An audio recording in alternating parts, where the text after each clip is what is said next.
And we're live. Welcome to Late Night Madness. I am the Mad Libertarian, Mad Dodge Productions, and I am joined here by Doku. Hopefully, a little bit later on, Tema will be joining us. Maybe a few other people. You know, the usual suspects. We'll see how that goes.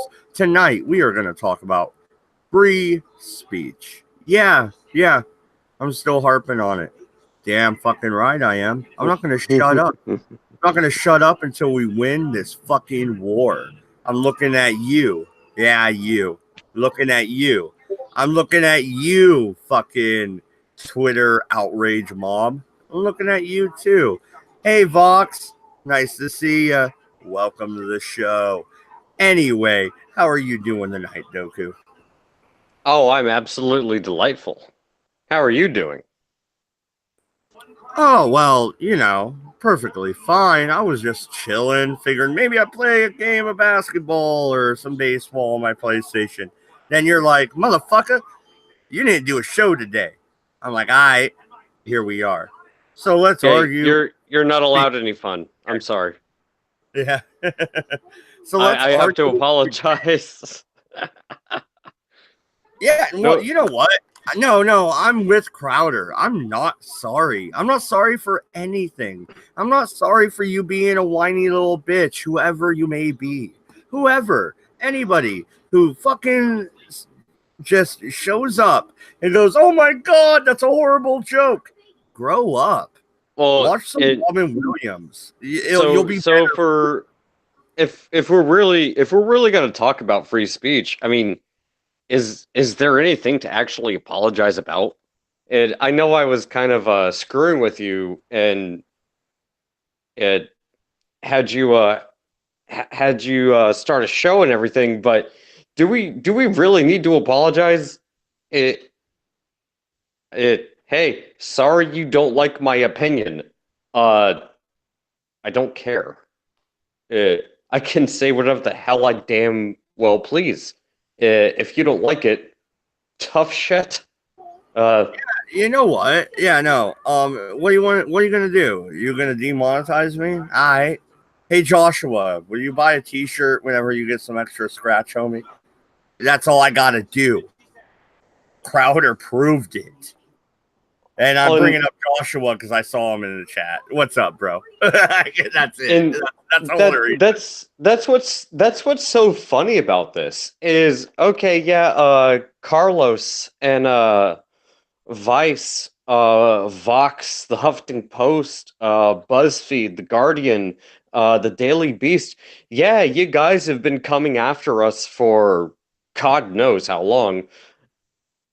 You haven't managed to do anything significant. What have you accomplished? You've just been proving our point this entire damn time. You don't like what we have to say, and we've been proving you to be the complete utter morons that we've been saying this entire time. So well, no, here's the thing, Doku, because I'll be 100% straightforward. I have watched that I Am Sorry video by Steven Crowder no less than 7 times. Probably kind of a little addicted to it. No offense, bro. Yeah, no, exactly. But you know what I noticed? Is the very end. I'm sorry for using the following terms. Beep, beep, beep. Stupid gypsies. Beep, beep, beep. Drag queen, rollerblading, lesbians. Beep, beep, beep. I mean, dude, okay. You think I'm bad? Get the fuck out of here, bro. Come on. And again, that's the thing. Like, okay, so let's be perfectly fucking honest here. Nothing we've ever said, we've never said it for the intention of trying to be assholes. Yeah, okay, we make jokes. It might be off-color jokes. It might be insulting. It might make some people a little uncomfortable. People might not like what we say. But at the end of the day, we're not doing it to try to be assholes. We're doing it because It's a fucking joke. The same thing that Crowder does. It was a joke at the end of the damn day. And you people care so much about it that you have now created a paradigm where you're not even allowed to make jokes. Hey, do you realize the situation that you've created for yourselves? It's it is mind-boggling that they don't realize. Well, Okay, no, I see Cass up in the chat. Nothing's happened. Doku brought it to my attention that I did not do a show today because, well, I felt like playing Vampire the Masquerade earlier, so I did that. But we are doing a show. We're doing it about free speech. Cass, I know you have a lot to say about that. The link is in my general chat on Discord. You're welcome to join. Go ahead, Doku. yeah, Cass, jump on in. Join in with us. But yeah, this is what's so irritating about these people. Vox, Vice, BuzzFeed, The Guardian, Daily Beast. God, throw whatever garbage tier media website you want. They don't realize you're creating something that is going to come back to bite you in the ass. Yeah, you think it's nice now because I don't like what this person has to say. So let's go ahead and censor them. You think that's not going to come back to bite you in the ass? That's cute. Well, no, and let's think about this. Do you remember? Because I remember a time when the left wing was edgy. You remember? You remember people like Chris Rock? Do you remember people like Robin Williams, George Carlin? I mean, really, what is going on here, guys? What the flying fuck? And I'm the crazy person? No. Well, I don't think they realize it. You guys switched sides. I think you fucking gave up on us. You know what I mean? Well, and that's the thing. I don't think they realize it because yeah, we might have some edgy hot takes. They might not like what we have to say. We might be against what their political opinions are. Give it enough time. They'll be the ones that end up getting screwed over. And the second that happens, well, they're going to be bitching and complaining about it because it's like, oh, well, you're trying to censor objective opinion. Well, welcome to the club. Again, it's a matter of time. Why exactly is it conservatives now fighting for free speech? When did this flip 180 degrees? That's a real question. When did this happen? I would say it happened 2006? No. I mean, when? I would say it happened around 2 or 3 decades ago. Everything was perfectly fine. No, as long as you agreed. You're forgetting about Chris Rock, Robin Williams, and George Carlin that all had careers well into the early 2000s. Yeah, but that's the thing. It was acceptable. It was acceptable to have dissenting opinion at that point in time. It's not anymore. And the only reason it's not is because guess what? The paradigm has shifted. That's it. It's just really interesting. I find myself standing shoulder to shoulder with conservatives more times than not anymore. So much so that people in my Discord today were saying, I'm not a real libertarian. I'm really conservative. Well, there's a weird saying of that, huh? Isn't it? Right? Like, come on, Cass. No. Like, can we go back to the war over drugs? You know, so I can swing these people back to understanding who I really am. What the fuck? I mean, I look at it this way. I don't give a fuck what you want to call me. Conservative, liberal, fucking libertarian, whatever. Mm-hmm. Just as long as fucking, like, everybody could smoke weed, people could fuck whoever they want to fuck, and I could have my guns, I'm cool. Yeah. Nah. And that's what I've been saying the entire time. It's the fact that the paradigm has shifted, and now for some reason we're We're now the enemy. Basically, at this point, the paradigm has shifted from your typical sides of politics to either you're a commie or a Nazi, and there's no in between. I mean, especially I heard about this thing called fucking bread tube, which basically just reaffirms that fact that there's no such thing as a libertarian in these people's mind anymore. A liberal, it's you're a commie or you're a Nazi. That's basically it. Cass, when I realized that was about a year and a half ago when I heard punch a Nazi and punch a libertarian in the same sentence. And I went, wait a minute, what? Oh, yeah. People like that would say things like, fucking conservatives, libertarians, liberals, they all deserve the bullet too.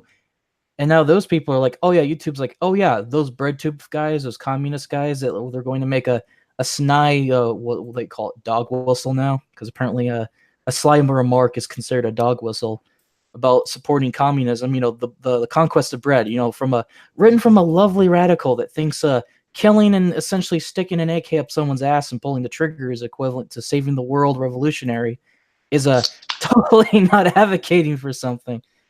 Oh Jesus! It's like so nowadays it's just like you either have to be a communist or Nazi. I don't get it anymore. It's really insane. Cass, do you believe I'm homophobic? No. Who said that shit? Well, no, because I'm labeled homophobic and racist and everything else now. What the fuck? Do you not see my panel, you fucking dumb shit? Well, I get that all the time from people nowadays. Where like when people argue with me, they'll go like, "You're homophobic." I'm like, "Nigga, I like man butt. Don't be saying that I'm homophobic, you stupid piece of shit." And they go like, "Oh my, well, you're just a self-hating gay." Have you seen me? I'm pretty confident in my own abilities. I ain't self-hating at all. I've never heard you fucking hate yourself. No, I mean, I like to go into self-deprecating humor just to make fun of like aspects of myself, but that doesn't mean I hate myself. I just like to take the piss out of everything, including myself sometimes. The difference is I'm not such a self-hating piece of shit that I would be, oh, you disagree with me, you're a Nazi. I'm going to be another NPC fur fag. It's going to punch people because it's fur fig. It's fur fig. Oh, yeah, Get it right. Now. Oh, yeah, apparently. Demonetized. I'm sorry, Cass. I'm sorry. That's not good. But it's just the projection of these people. Holy fuck. And I'm pretty sure I haven't heard Kaz say anything that would be self-deprecating. Like, okay, yeah, I make fun of myself. Do you think I hate myself because I'm an evil cis white male and I make jokes at my own expense? I do it all the time. I think it's fucking funny. Yes, I do believe that. Well, Dodge. I'm kidding. If anybody here should be labeled as fucking homophobic, it should be me. Because there was one day, and I brought this up to Cass before, he was there, it was on Sir Adamantine stream. They asked me something, and I started going off, and I said fag.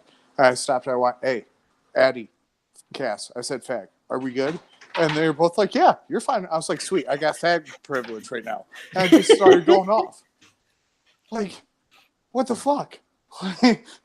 Jesus fucking Christ. It's so fucking stupid. Like, just a simple fucking word. Like, words don't hurt people. Shut the fuck up, you stupid fags. Well, yeah, what's going to hurt me worse? A dude comes to my door and calls me a fucking faggot. That's right. I said faggot. They come to the door, they call me a faggot. Is that going to hurt me? Or is the, 38 special going to hurt me more? I mean, come on. Oh yeah. I'm gonna. I mean, it's funny when you watch these people talk about how upset they are about your opinions, but instead of actually talking with you, they would preface the conversation with, "You either have to give up your opinions, or I'm gonna shit you with my 38 special." Oh. I'm like, okay, so I can't make jokes, but it's okay for you to threaten my life. Really shows that tolerance. Really shows that tolerance. Oh, and that's something that really needs to be pointed out. Is like, okay, look, we can sit here and have conversations. That's perfectly fine, but people lose their ever living minds because we're sitting here making jokes.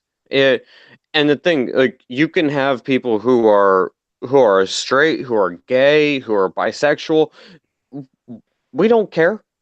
We don't give an ever-living shit about how you identify or what defines you as a person. We're sitting here making jokes. That's all we're doing. But for some reason, that is somehow the most terrifying thing to you, and it it makes you just lose your ever living shit, to the point where you need to go threaten somebody, and we're just over here having a laugh. Really? Well, see, that's the thing. That's what pisses me off about this. It's like, okay, so you're not allowed to have a joke. You can't crack jokes anymore. But it's okay to threaten violence against people who politically oppose you.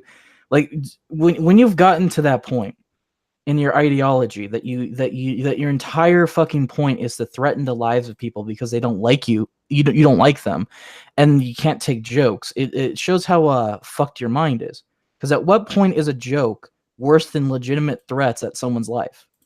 Well, no, that's the thing. You're not, and that's the thing. You're not a cis heterosexual white male, but yet people are still willing to come after you and threaten you. It's like, oh yeah, what the fuck? Of fucking times. You know, people be asking, well, Kaz, why are you so reserved against the LGBT all the time? Oh, geez, I fucking why? It's almost because as soon as they start calling me a self-hating gay, they've been trying to dox my ass and kill me. They've been threatening my life for 4 fucking years, nigga. You honestly understand how like this shit works? But somehow we're more accepting of you. Like every time you're on the stream with us, dude, it's fucking hilarious. I love it. Oh yeah. And but we're the bad guys. Like, what? I know, right? This doesn't make any sense. No, and you're absolutely right, Doku. And I know Ace was trying to say something, so I'm going to throw it to Ace, and I'm even going to step away and let him talk here in a second. But Cass, Straight Sith Male in the chat asks, will you join him at the Straight Pride Parade? Fuck he wants you to hold his hand. Well, I mean, fuck yeah, if I can make some jokes about some of the protesters that are coming after that little Pride Parade, because they're a little upset about it. Oh yeah, I fucking will. there you go, Straight Sith Male. You have your answer. Ace, the floor is yours. I'm gonna step away for about 5 minutes, if that, probably less. I'll be right back. I wasn't really gonna say much, but Milo summed it up pretty good. If you could take a dick, you could take a fucking joke. And same thing with like the Straight Pride Parade. Let's say fucking Cass goes there, he makes some jokes. Like for the bitches there, like if you could take a dick, you could definitely take a fucking joke. And for the dudes, like you want to fuck pussy, don't be a fucking pussy. Like let's go. Let's actually have some fun and like stop being stupid shits. Yeah, it's just like if you can take a dick, you can take a joke, and I'm pretty good at taking both at the same time. Damn. It says, "Oh, and Kaz, I'm going to shoot you in the butt locks with my 22. Give me your 22, Daddy, please." Oh God. Oh God. Oh, and earlier you guys were talking about dog whistles, and with Cass being here, I'm like, thank fuck it's not a fox whistle. Oh. I'm gonna laugh my ass off if someone goes, "You're a fox whistle." I mean, there is a valid point here that needs to be addressed, though. People sitting there saying like, "Oh, well, you're against the gays." Oh, okay. How? Show me how. Give me some valid evidence. I would like to see it. I'm waiting.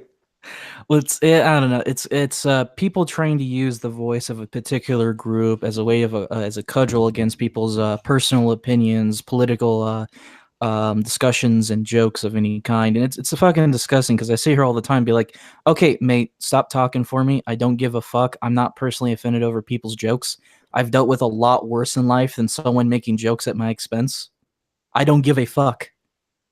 Yeah, you gotta learn to grow some thicker skin. And of course, these people respond with every single contrarian point possible to make themselves look better than they actually do. Because obviously, anyone on the whole social justice bent is the same kind of broken ass little bitch that can't handle reality, kind of like your basic internet thought that wants to take all the daddy's cummies because they have no purpose in life. Besides, they don't even speak. They use their back door the same way these people use the back door of their own fucking retarded ass shit to make a point. The point is, it's these people need to grow a thicker skin. They need to realize that their life is a lot more different than to a lot of other people than just sit on your ivory tower in your gated communities and go, oh my God, did you hear what little Johnny said about politics today? Oh my God, he's such an evil right-winger because he dared believe people can think for themselves. What a posh way of thinking. I honestly want to like fucking round up all these fucking damn idiots who are so offended and think words are so fucking threatening. Like, bitch, you want to see fucking hurtful and threatening? Let's take a trip over to fucking Syria. Let's go take a trip to fucking Iraq. Let's go play with the fucking big boys. Oh God, just man, just people go like, oh my God, well this is such a problem. Like, okay, have you lived in Saudi Arabia for 2 years? No. Okay, you should shut the fuck up unless you learn to get shot at. unless you learn to been shot at, or two, you spend most of your childhood's playthings by kicking around a fucking camel spider all day. You shouldn't really cry about privilege. Seriously, shut the fuck up.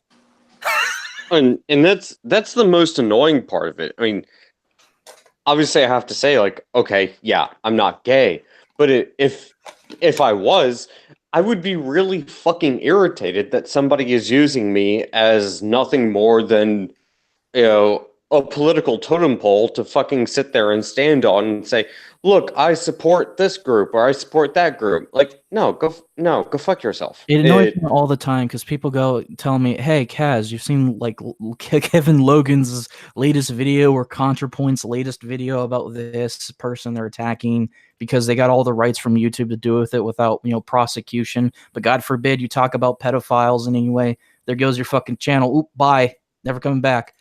And I'm just sitting here like, this shit annoys me because like Kevin Logan today was trying to talk shit about Steven Crowder. And I was sitting here like, okay, what is he saying this time?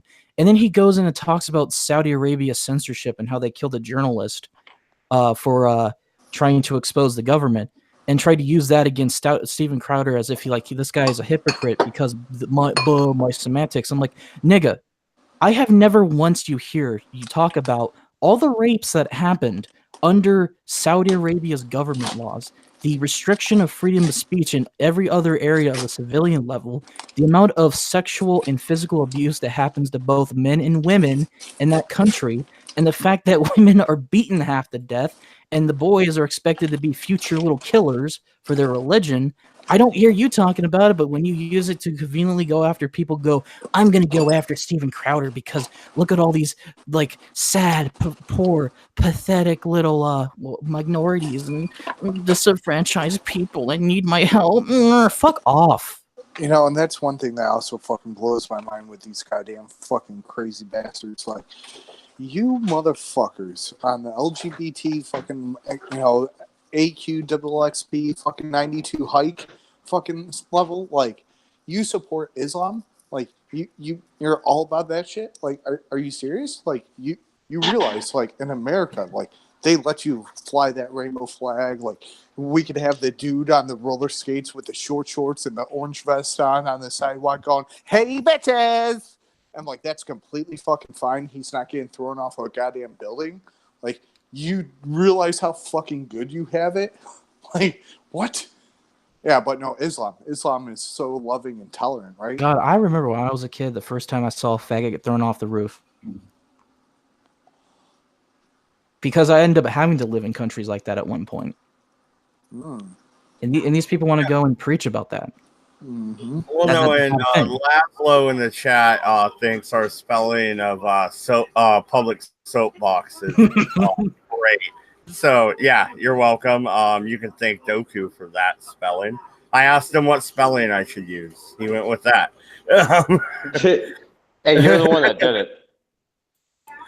But, no, I'm tired of and when I say the left, I don't necessarily mean Democrats. You remember I'm a libertarian. I hold a lot of those ideals. When I say the left, I mean the SJW, the warrior class that just want to attack relentlessly over absolutely fucking nothing. I say, go ahead, keep swinging. We're winning this war. You're not. Well, yeah, you don't mean classical liberals or anything like that. You mean the regressive left, because that's Absolutely. let's call them what they are. They are the regressive left, and they are authoritarian, and they're totalitarian, and their beliefs and their mindsets. Exactly. Yeah. It has nothing to do with, oh, let's be accepting or anything along those lines. No. If you don't believe and think the way that they do, then you are the enemy. And if you're the enemy, well, guess what? You're screwed. Yeah, and that's why they want totalitarian control, because they don't want you speaking out. They don't want you challenging the narrative. No, they don't. They're afraid of that, actually. They're also afraid of what would happen if the right wing would eventually lose their shit enough to actually start fighting back. Which, let's be honest, regardless of how the left is going to be, I have a feeling that Donald Trump for a while is going to be the last Republican president, and they're going to make sure that's going to happen. So, yeah, the left making those preparations for that to happen, you're going to alienate about a little bit around 50% of the American population and suppress them. So when it comes to civil wars, all it takes is 10% to win. So, the good idea with that one, buddy. Well, so here's the question, and I'm not advocating for anything, but this is a question that I've been wondering about. Do you think that if things continue to go down the path that they're going down, are we going to actually see a point in time where it might be a small group of individuals, but a group of individuals that have just, decided, screw it, like, I'm not dealing with this bullshit anymore? Do you think that we're going to see something happen where... I'll tell you this, Doku. If you look at the Western United States and you look at the secessionist movements that are being pushed, you have Cascadia, you have the Free State of Jefferson, and others. Combine that with Native American, what are they called again? They're pretty much sovereign territory, but we reserve, right? It's almost like they're fucking bison or some shit. Wait. Are you talking about prairie niggers? Oh yeah. Do you think that people are eventually going to hit the point where they're just going to say, "Fuck it, screw you"? If you try to infringe upon my rights, then guess what? You can try to hit me over the head with a bike lock. You can try to assault me or do this, do that. Yeah, or I can I'm gonna fight back. I can head up in the woods about not even 3 miles, about a mile and a half up the road, and I can get some buddies of mine, and we can line up with our rifles. We saw how that worked in Nevada. Bundy Ranch, anybody? Well, if you're trying to suggest that people are going to switch from trying to debate ideas with words to basically exchanging them with bullets, then it's an inevitability. I mean, was it the other day I sent Mad Dodge a link at his general chat of a guy statistically breaking down not just the possibility of a civil war, which is very likely, unfortunately, but also the statistical advantages of the right versus the left. And in this case right now, the information seems to say that grassroots right wing, they're going to end up almost winning a landslide in comparison. For a few reasons. You should watch the video if you want to know more.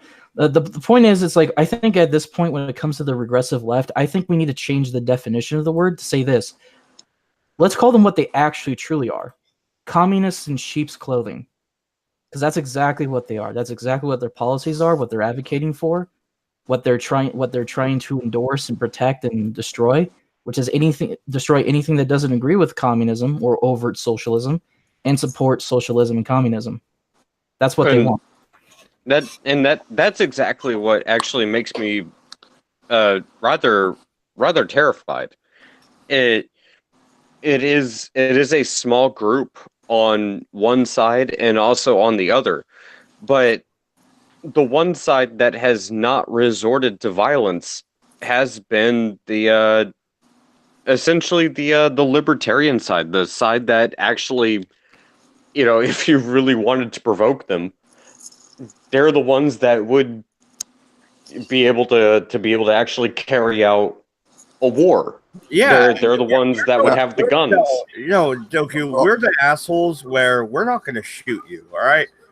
Until you fuck with us. Then we're going to shoot you. We're going to shoot your friend. We're going to shoot your friend's friend, your friend's friend, down the fucking. Because and Mad Dodge, am I wrong about this when I say this? We don't want to see that happen. Like, at the end of the day, I do not want to see Americans fighting Americans. That is the last thing I want. You're absolutely correct. I agree with that. No, real quick, Mad Dodge Productions does not endorse violence in any way, shape, or form. If you believe that we do, then you are sadly mistaken. Yeah, no one in the panel here. Your life. No one in the panel here is trying to argue for violence. Let's make that clear. Sorry. But the thing is, though, Ace, I'm going to let you go. Ace, I'm going to let you go. But you don't want to mess with libertarians. Why? Because you violate the NAP. We throw the gloves off, and it's fucking on. Go ahead, Ace. Okay, so I do not speak for Mad Dodge Productions, or Doku. I speak only for myself, Ace.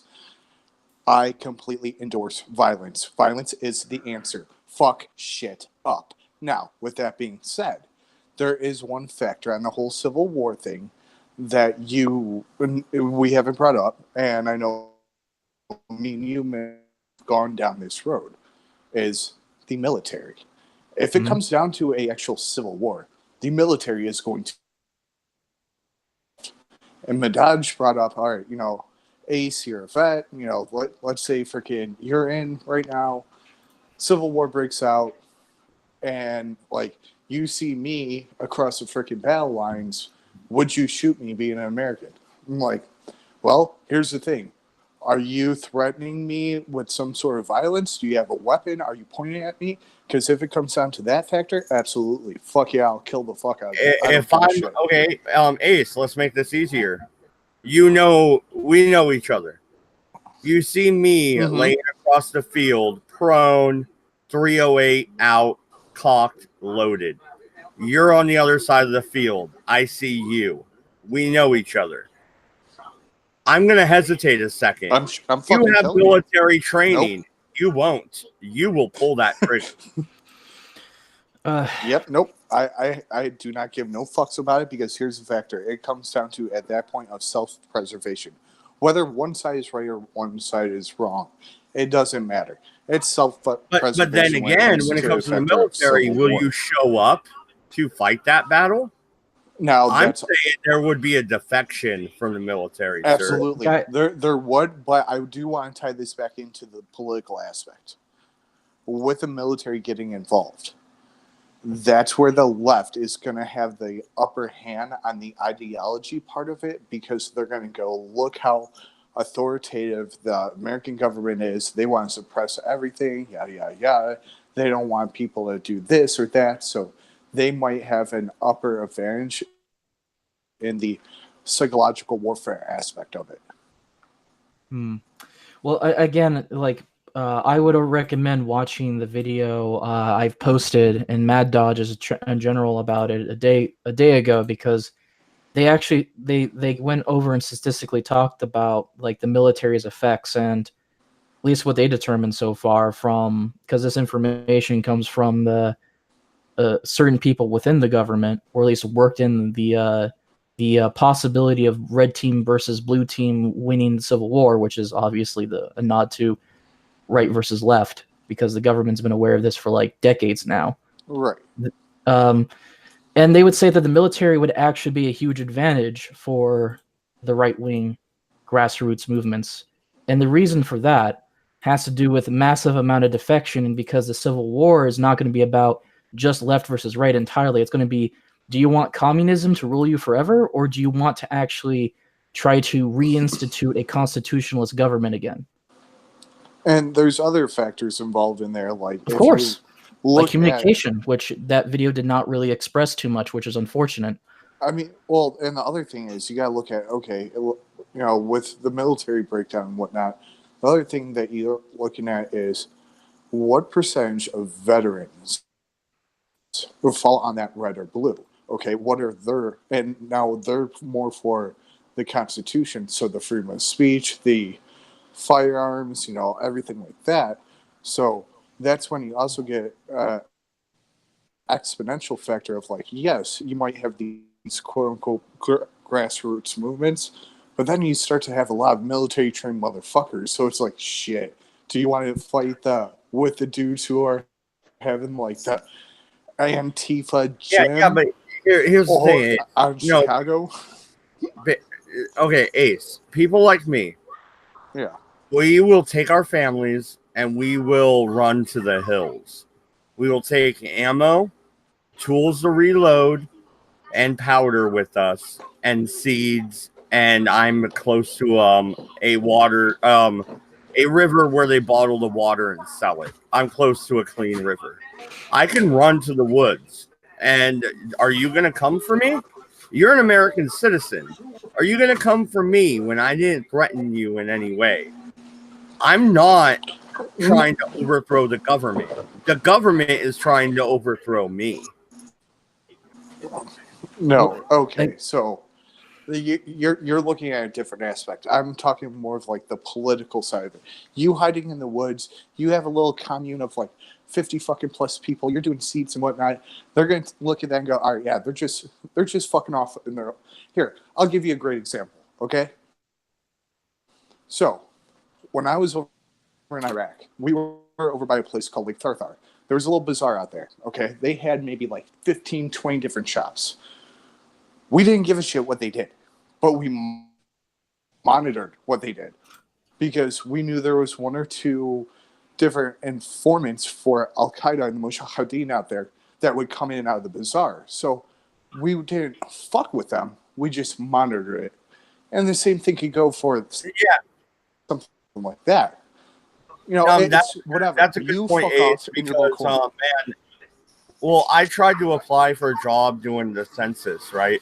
And I got a letter in the mail. It said one of two things happened. Either you did not sign up for the selective services, which I did. I signed up for the draft at 18 like every male does. Or you're on a watch list and we cannot accept your application. They're already watching me, bro. Why? Because I'm a libertarian? I haven't done anything threatening.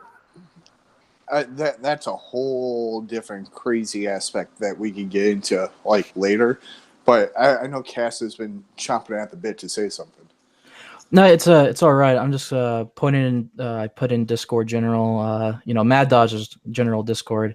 The video I found says Civil War II in America, who would win, in-depth analysis. I would like for you guys to look into it because I think there's some really interesting data, especially around certain tactics and strategies that will be unavoidable in such an event, like the power grid raids and such, and the logistical nightmare of a civil war.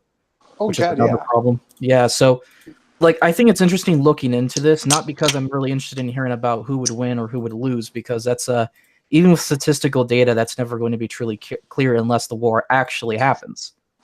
But I think it's interesting looking at how this shit looks down and noticing that a lot of this is from actual genuine sources from people who worked within the government whose entire specialization is analyzing what's going to happen in a civil war. And so far, they've basically said, yeah, basically the government is fucked every single time if the civil war does happen. And it's in the motivation of, well, either you live under a communist state forever or you go back to a constitutionalist one if we're fighting under that motivation. So, and the reason why I bring up all like the different little factors of this and that is that's similar to what I did. I was an intelligence analyst, so I looked at the fucking bigger picture. I was an and how intelligence different, analyst. right? We all know that one guy. Yeah, God damn it. I didn't even think about that. Sorry, continue. Oh, hey. Oh, shit, Sal. Hey, buddy. Go Yeah, fuck I've just yourself. been sitting here Anyways. like wondering what the fuck you guys are talking about, and then you're like governments and stuff, and I'm like, kill me. What No, do we talk about on this channel? It's always free speech, or I'm sorry that you think I'm a racist, but I'm really not, or other stuff. I'm sorry you think I'm a racist. I really am. Continue, Ace. Sorry, go ahead, man. No, Cass, you were talking about logistics and things like that. And one thing that a lot of people don't really pick up on, especially with warfare, how it's fought today, it's called asymmetrical. So it's no longer the two groups coming in. It's the urban warfare.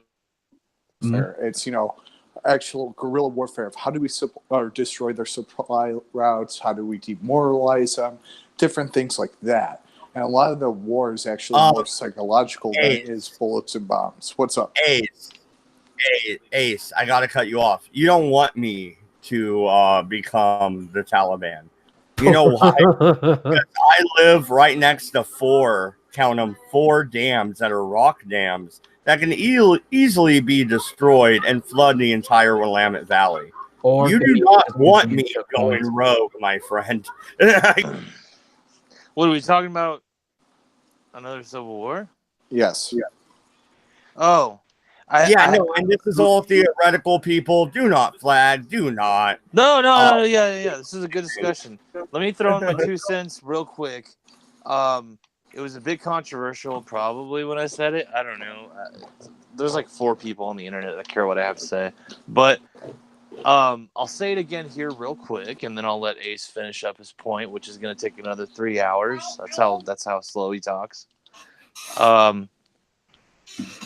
We were talking about like race war or some shit at one point, and then it got into like the next civil war, and this was like a while back. And I just simply stated, look, like this is not like a hateful statement. This is not to be hateful or anything.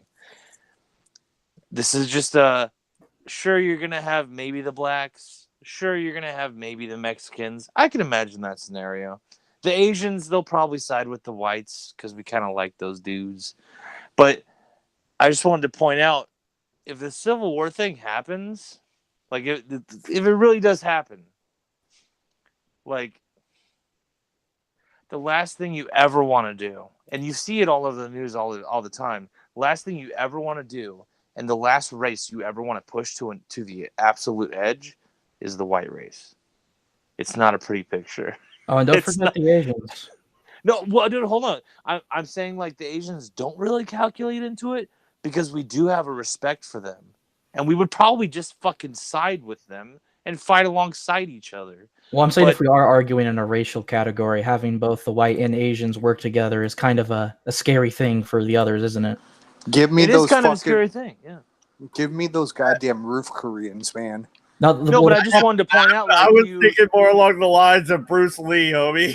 Well, what I'm saying is like when a black person, and again, we're talking super generalities here, so I apologize. I don't want to offend anybody. This is just for fun. It's like fun. So you're a fucking racist. You know it, dude. You goddamn son of a bitch. No, but yeah, I know, right? But no. Listen, if this thing were to erupt, if you push a black man to the edge, he kills black people. If you push a Mexican to the edge, he kills traitors. If you push an Asian person to the edge, they will do anything that retains honor. And I know it's a very simplified way of putting it, but pretty much. In other words, they kill everybody that fucks them over. They don't fear death. They don't fear death. That's a plus on them. Now, if you push a white person to the edge, they spend the next 2 months calculating a Tom Clancy video game assassination on you. And then they execute it almost flawlessly most of the time. If it takes that I'm long, just saying. that's way too much time. You should already have that plan fucking in motion. I'm just saying, though, like, I think we might be the scariest to push to the edge. But, to be fair, it takes a lot. It takes a lot to push the white people to the edge, though. It takes a lot. To be fair, the ones you want to be scared of are the Asians. There's my racist claim. Sorry. The Asians are gonna fuck you over. I don't know, man. Us white guys. I don't buy the Asian threat. I don't buy it. We will pop your eyeballs out and play pool with them. Why? Because we're bored. Yes. I don't buy the Asian threat. Sorry. What I have to say about the statistical data about whether or not a civil war is possible from what hold on, address my super racist generalization. I'm just interested. I'm curious because I've thought about this. It's just for fun. I can't really argue though because if we're talking about history, I would say the white man is pretty fucking scary when it comes to war. Yeah. So that's because white people are really, really good at figuring out how to actually wage war. Yeah. All those years of war. Well, and I simplified it like this too. Let me use one word for each race. Okay, so for blacks, it's rage. For Mexicans, it's loyalty. For Asians, it's honor.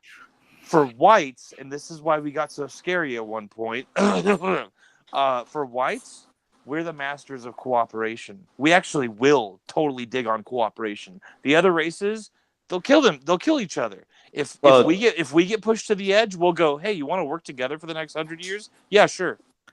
I disagree. It's not even just that. Think about it like this. I'm just throwing shit out there on my brain. The Asians managed to figure out, hey, we can make fireworks. We know how gunpowder works. Yeah. What did white people do with that technology? This is why we can make guns. This is where I'm being dead serious though. Like, I gotta jump in. We have in the chat straight cis male doing the racial draft. The white delegates will trade Jericho Green for Eminem. I co-sign that. And so okay, Mad Dodge. Correct me if I'm wrong. White people managed to figure out how to create cannons, crossbows, and what did anybody else do with that technology? Nothing we can do, but then again, the Native Americans had tobacco, and now we're dying from cancer at an alarming rate. So who really wins? Yeah, and we created cannons and fucking crossbows. And I also want to point out, like I'm just goofing around, having fun here. Personally, I am one of those people. I think the grouping of white and allowing yourself to be grouped in a category called white, it's one of the most destructive, socially destructive things for people that look quote unquote white, because we're actually in the white group. Like, this is why I'm going to go on just a tiny little rant. This is why there's like so much like chaos amongst the young quote unquote white kids, is because they've been grouped as quote unquote white. They accept the grouping, and then they don't realize that this is all subconsciously happening, but they're not like finding brotherhood amongst quote unquote other white kids, because the grouping is so fucking. Let me give you an example. I am like almost as Anglo as it gets. I'm like 80% Scandinavian, okay? And there's other quote unquote white people that would be considered white like me, where I can't identify with them at all on any racial, like, whatever. Like, I'm just like, you're so fucking different. I don't feel brotherhood or connection with you. And that has fucked up people that are quote unquote white. There's my little rant. That's interesting because in the chat, Straight Cis Male says, also the true Hispanics stand with the whites because we look like whites. So Okay. that goes opposite to what you just said. Well, That's Yeah. let's let just me- say at let the end of me- the day, right? If people are going to get slaughtered because of their skin color, let's say the actual anti-white purge that the alt-right guys talk about all the time happens in America, like it happens in like fucking Africa. I'm sure the Hispanics are going to get shot too. Okay. So let me fucking explain to Zell why I disagree with his that they're masters of fucking cooperation. It's not that. It's like Doku was saying. White people are masters of violence, being horrific people doing horrific fucking acts to You've get their never fucking. seen a Mexican drug cartel dish out its business, then have you? No, I have. Jesus. Oh yeah, the Colombian I will very neckties much are- disagree with you on this one. No, I will absolutely disagree, especially if you go back through the ages, hundreds of years. Can we of agree to fucking- disagree? Hold on. But Can we agree to disagree? This is where I'll meet you in the middle. Are we agreeing to disagree, sir? I'm asking a question. Yes. But Cooperation! this is where I'll meet you in the middle, though. Here's one of the things. It's not cooperation as so much as it is tribalism. And you were saying pretty much that all the different groups will stick together. I think tribalism is very different than cooperation. I think it does play a factor. Everyone experiences tribalism. I think it plays a factor in it, in the psychological aspect. And that's another thing where you can't relate to another white person. Is it their personality? Not because of the skin color, it's the personality. So because of the personality, they're not now a part of your tribe. No, it's about ethnic background. Not all the time. Again, we're talking generalities. But, like, it really hurts if, like, for example, like, I am grouped in with, like, Jewish dudes. Because they look quote unquote white. I come from Vikings. My name, not to dox myself too much, my name is based off a Viking term. I could be less related to a Jewish guy. That's why I don't get them. But the media groups us together, and the society groups us together, and goes like, "Oh yeah, that should be someone you identify with." And when you drill that into a kid's head, eventually they're gonna grow up and go, "Wait, I can't identify with this fucker at all. Look at these black people enjoying pride and brotherhood, and I can't have that. I'm gonna go shoot up a boss." I have to ask. No, I have to ask. What is your problem with Jewish people, sir?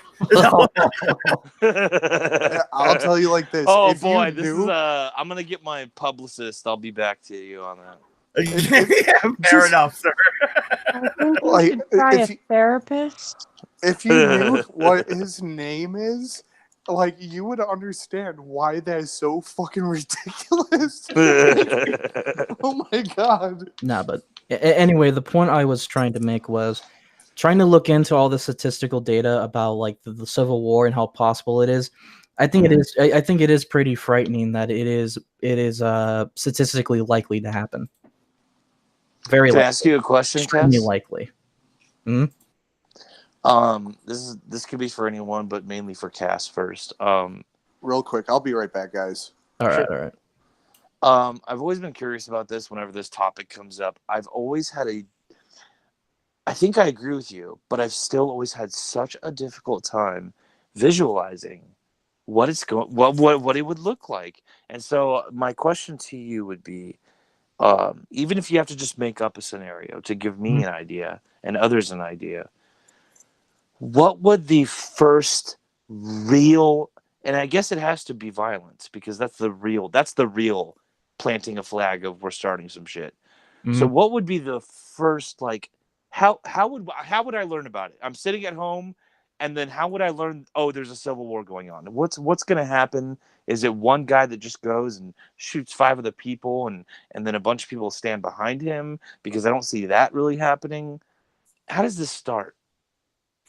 It would probably start with the likelihood of the militias of certain of these groups, like we're talking about, like your Black Panthers and whatever right-wing equivalent of a militia group mobilizing to start initiating skirmishes, oftentimes eliminating civilians or combatants alike that happen to have differences between political opinions, mindsets, and probably racial classes, given that the extremists of these groups tend to focus on a racial aspect of it. See, that's something I want to jump in on here. Why exactly does everything end up in the racial connotations? Am I the only one that was born in 1984 and raised through the 90s where we were told that race didn't fucking matter and we believed it? No, it's partly for fun's sake, but it's also something that just naturally it's like going to prison. It's like going to prison or jail, whatever. It's like whether you like it or not, when things get that fucking real, racial components come out of us. And so if a civil war is going to happen, you don't have to talk about it. If it makes you feel uncomfortable, Mad Dodge, I'll shut up about it. But no, absolutely not. I'm asking that as a real question because the same people in the 90s that told us that race didn't matter are now telling us that it matters completely. I totally agree. I did not even think of race. Like, it was never on my mind until about, I don't know, 2015, 2014 is when I got sucked into all this. Like, I just remember being a little kid being like, that kid's darker than me. Let's go play Nintendo. Like, I didn't care. Yeah, right? Yeah.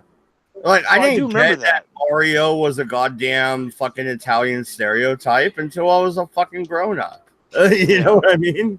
Yeah. But the problem is when it comes to civil war, right? Like every civil war, just from what I've noticed, they don't just start out of the blue. It tends to come from when things get so severe that the extremists on all ends decide to officially mobilize and start taking as many people they think is the threat down as much as possible in every possible way. Because unfortunately, a lot of these groups, the super communist left and the ultra, I guess you call them Nazis, right? If you can really believe those terms. I would say the Nazis are ultra left. That's forgotten about a lot, though. Yeah. That is true. Yeah. The problem with these different groups, the extremes on both ends, is they will start shooting people based on political differences, ideologies, the threat level of how these people exist. Like, are these people like executives of certain corporations or government or sections of the government that have these political views? And yeah, racial category is unfortunately going to be the start end, because that's going to be another way of how they're going to these people are going to put lines and differences between what group is on this side and what group's on the other. And eventually that's going to lead to these groups being the first ones to go to start these skirmishes, these massacres. And eventually, before anything like the actual rebellion groups that have a wider concept will start popping in, or the actual military will start to come in. It's been like that with the American Civil War. Before then, there was already different groups shooting each other for different political and racial differences, long before the official military lines were developed. Well, what I'm trying to get at, I guess, is so do you think it would start off with just, and I'll use an existing group, infamous group for an example.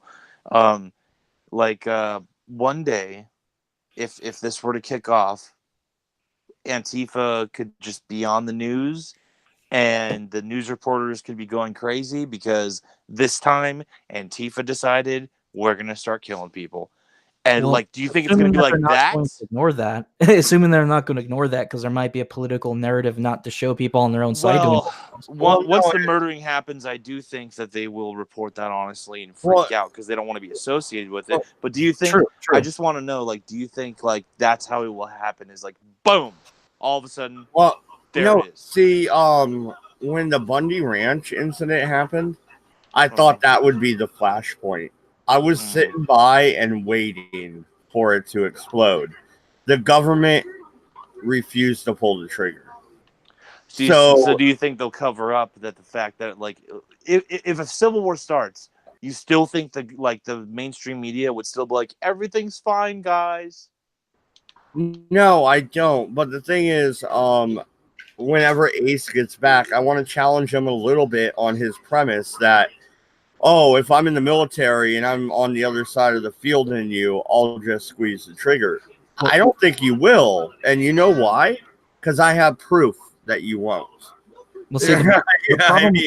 the problem when it comes to the whole government, if they're going to cover it up or not, it's for me, it's a yes and no answer because no, because the media has to tell about this. This is getting so out of hand that the fact is unrefutable. Yeah, they can't hide And it. two, yes, because they might have to try to cover it up because they know that because the government knows that if people are aware that there's a civil war going on, guess what? They're fucked.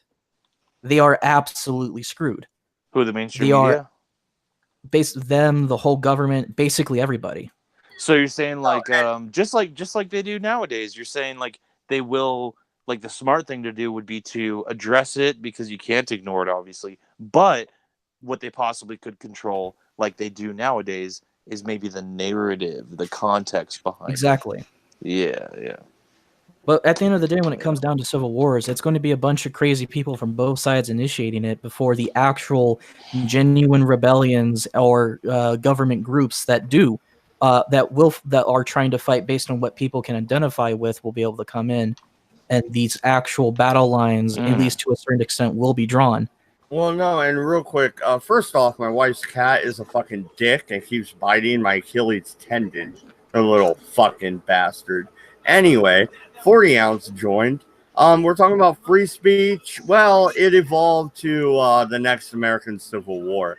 So that's where we're at about now. How are you doing? Sorry. Hey, guys are hunkering down for the next Civil War, huh?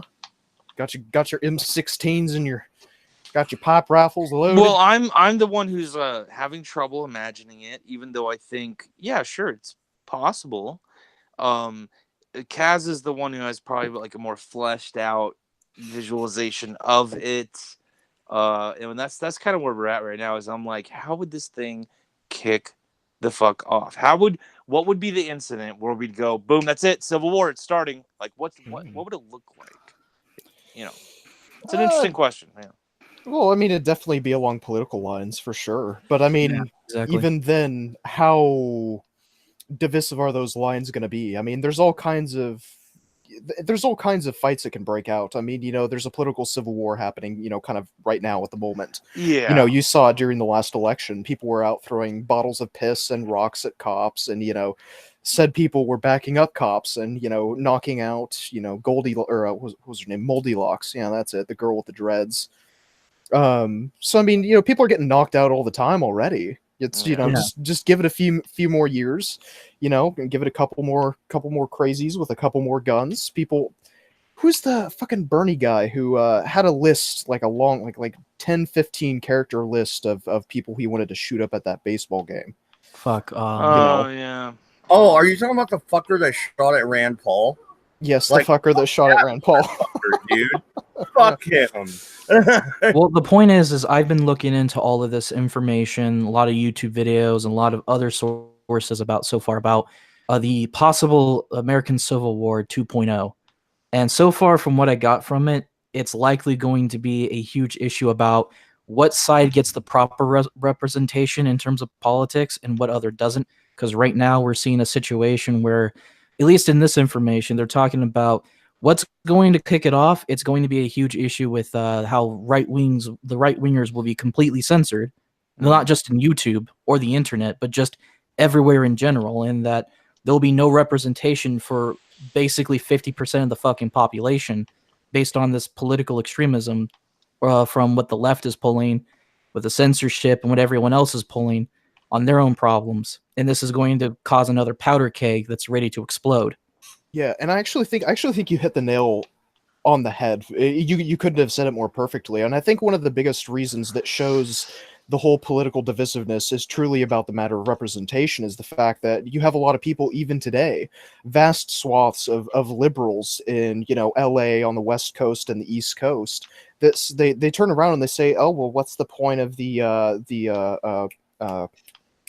electoral college? What's the point of the electoral college and divvying up the votes amongst everyone? Oh my god!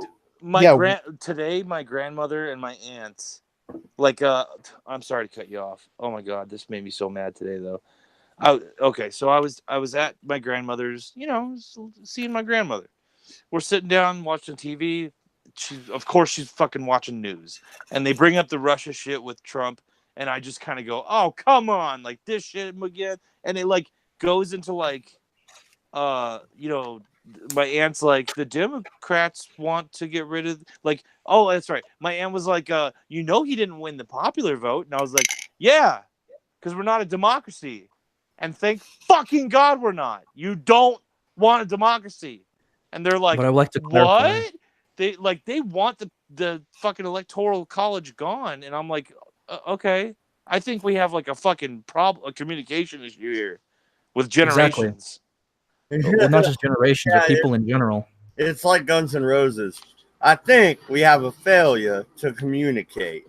Another problem, I need to put this as a disclaimer. All of this, like my own personal research I put into this, all of the, like, including the video I've posted in Mad Dodge's general, they're putting into this scenario about Trump being the last Republican president in the near future, going forward from 2024. Here's the thing, though. What they're also doing, you say 50%. I think it's more like 65, 70. Well, it also hasn't. They're shoving people like me, the libertarian, into the conservative camp. Well, the problem with research is it's only going off traditional lines. They haven't realized yet that the current left we're talking about is the commie left. And we're talking about, and we also have issues with the liberals and the libertarians being pushed into the Republican line. So, yeah, it's going to be more than that. So, sorry, I have to clarify that. Yeah, no, and they are shoving me over there. I've noticed during my 3.5 years on YouTube, I have slowly gone more to the right. Why? Yeah, censorship. Censorship. That's what it is. You're shoving me to the right, people. This is your fault. Yeah, but, and I mean that's let me just say this. The popular vote. Okay. Why the hell would I want LA or New York? Let's say I live in Nebraska or fucking South Dakota. Here's the thing. We don't live in a quote democracy. Stop saying that. Well, but I mean, democracy is a colloquial term. I mean, it's not. Yeah, but we don't live into a colloquial term of quote unquote fairness. But here's the thing. But we don't live in a democracy. We live in a representative republic. So technically, yes. so guess what? New York does not represent Nebraska. Nebraska does not represent New York. Stop fucking trying to push that as, oh my God, Hillary Clinton won the popular vote. Who cares? That was the point I was trying to make to my grandma and my aunt earlier today. I was trying to make the point of like, okay, let's say I'm back. Let's say there's 2 states that are flooded with 80% of the population of the country, and then the rest are just spread around, and they're living different lives, and they're working different jobs, and they have a different point of view as far as government and all that stuff and how it should be run. Too fucking bad, because these 2 cities are gonna like vote for everything. They're controlling everything. It's like you don't want that. Exactly. And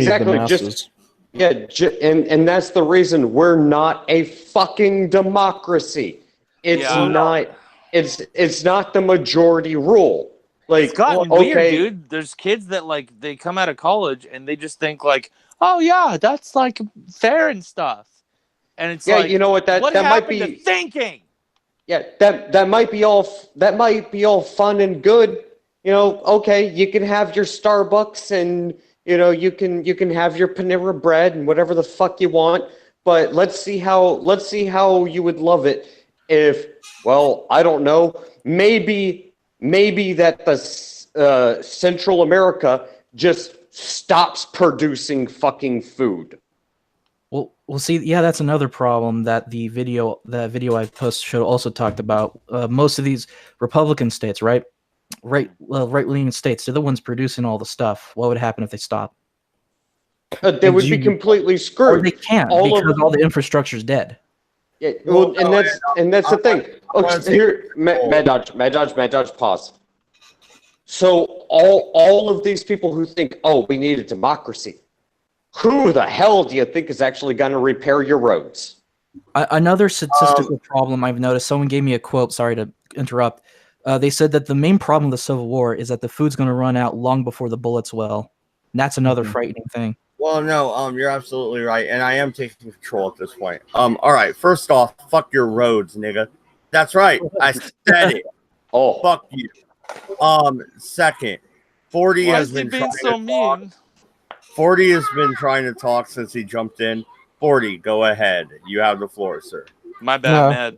We pretty much already blew past those Well, I topics. It's fine. didn't hear a word you said. Everybody was talking over you. So, on the idea of a civil war, let me pose a question then. You have Cascadia, you have the Free State of Jefferson, you have the Indian reservations, you have half of the West Coast controlled by federal government, which isn't really there. How exactly would they control the West Coast rising up? I don't believe they could. Now, go ahead. Well, I mean, that's one of the problems with the Civil Wars that you're talking about. So many different areas of, like, let's just take it as we will, like if the liberals were to have it right. A majority of people who are in cities are primarily liberal, and there's so many little dots of liberalism around the corner, or around the United States, rather. You know, you have New York, LA, San Diego, you have Denver, you have Miami, you have fucking Boston, Detroit. You have all these crazy liberal places, but they're surrounded in their entirety by rural conservative areas. So I mean, you're talking about it's not so much like the North and the South anymore. I mean, our economy has grown to such a point where you're gonna talk about like maybe 5, 6, 7 factions in a civil war, all vying for all these different kinds of resources and all vying for their own interests. It would be complex as hell. And also would be super fucked up because, like I just mentioned, from what the data is talking about, the food's going to run out long before the bullets will, and it's like it's going to be like a third world situation. Infrastructure is going to be absolutely destroyed. The cities are going to have an issue keeping up with power. People are going to starve on all sides of the aisle. Yeah, and all the Dogs and cats conservatives living together. No, Mass wait a hysteria. minute. Are you turning off my fucking internet? We got a problem now, Cass.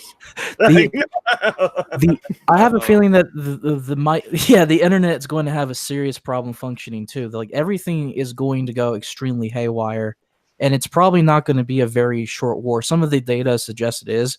I don't think it is if we're talking about how weird and complex it will be when things completely go haywire. It's definitely going to be a complete and totally fucked situation. Yeah, and I mean, especially if it does come down to a civil war, all these different fractions are going to enter a total war economy. They're going to enter a state of total war. Yeah, exactly. Plants that used to manufacture cars are going to start manufacturing parts for tanks. You know, the place that used to manufacture cereal is, well, it might keep making cereal, but all that cereal is going to go to the army. You know, so and civilians are going to starve, and some places will have more food than others. It's so shitty. It's going to be worse for the when it cities because kicks they rely off- on all of that. When it Well, kicks yeah, no, off, and I'm like gonna I be said earlier, I live 65 miles from the nearest big city area. The river, the Mackenzie River, that's, well, I can go out, walk to the road, and throw a rock at it. There's a bottling plant that actually sells the water out of it. You know what I mean? My well is running off of that water. I can just go up to the woods, homie. I'm good. 40 ounce? Not so much. I would probably say that for the most part, one can argue that in a situation this catastrophic, the more right-wing rural areas will definitely have a better advantage of feeding themselves and providing the water than the cities, because the cities rely on that trade import.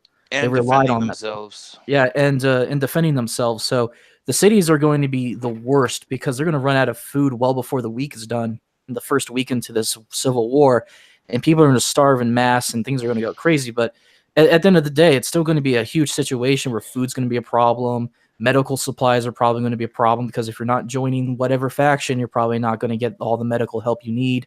Let's say you're just some random person, some bandit shot you for steal your shit because I love how it's devolved into Skyrim Civil War. Yeah, exactly. Well, see, the problem is even if the military is in full fucking swing, most of their active military it's still on the other parts of the world, and they're not going to sacrifice those bases just because the home is fucked up.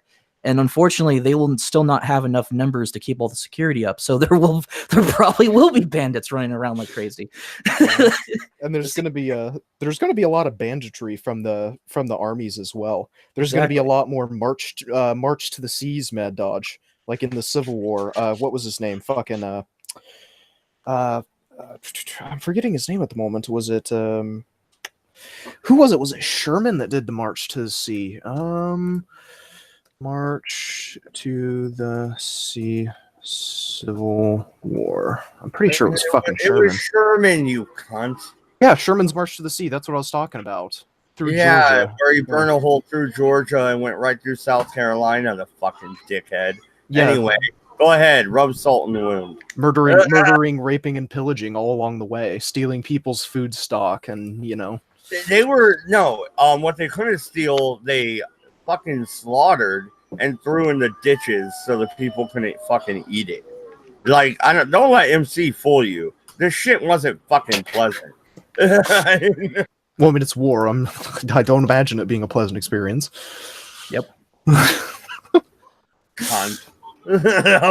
Not you, them. Sherman, to be more specific, cunt.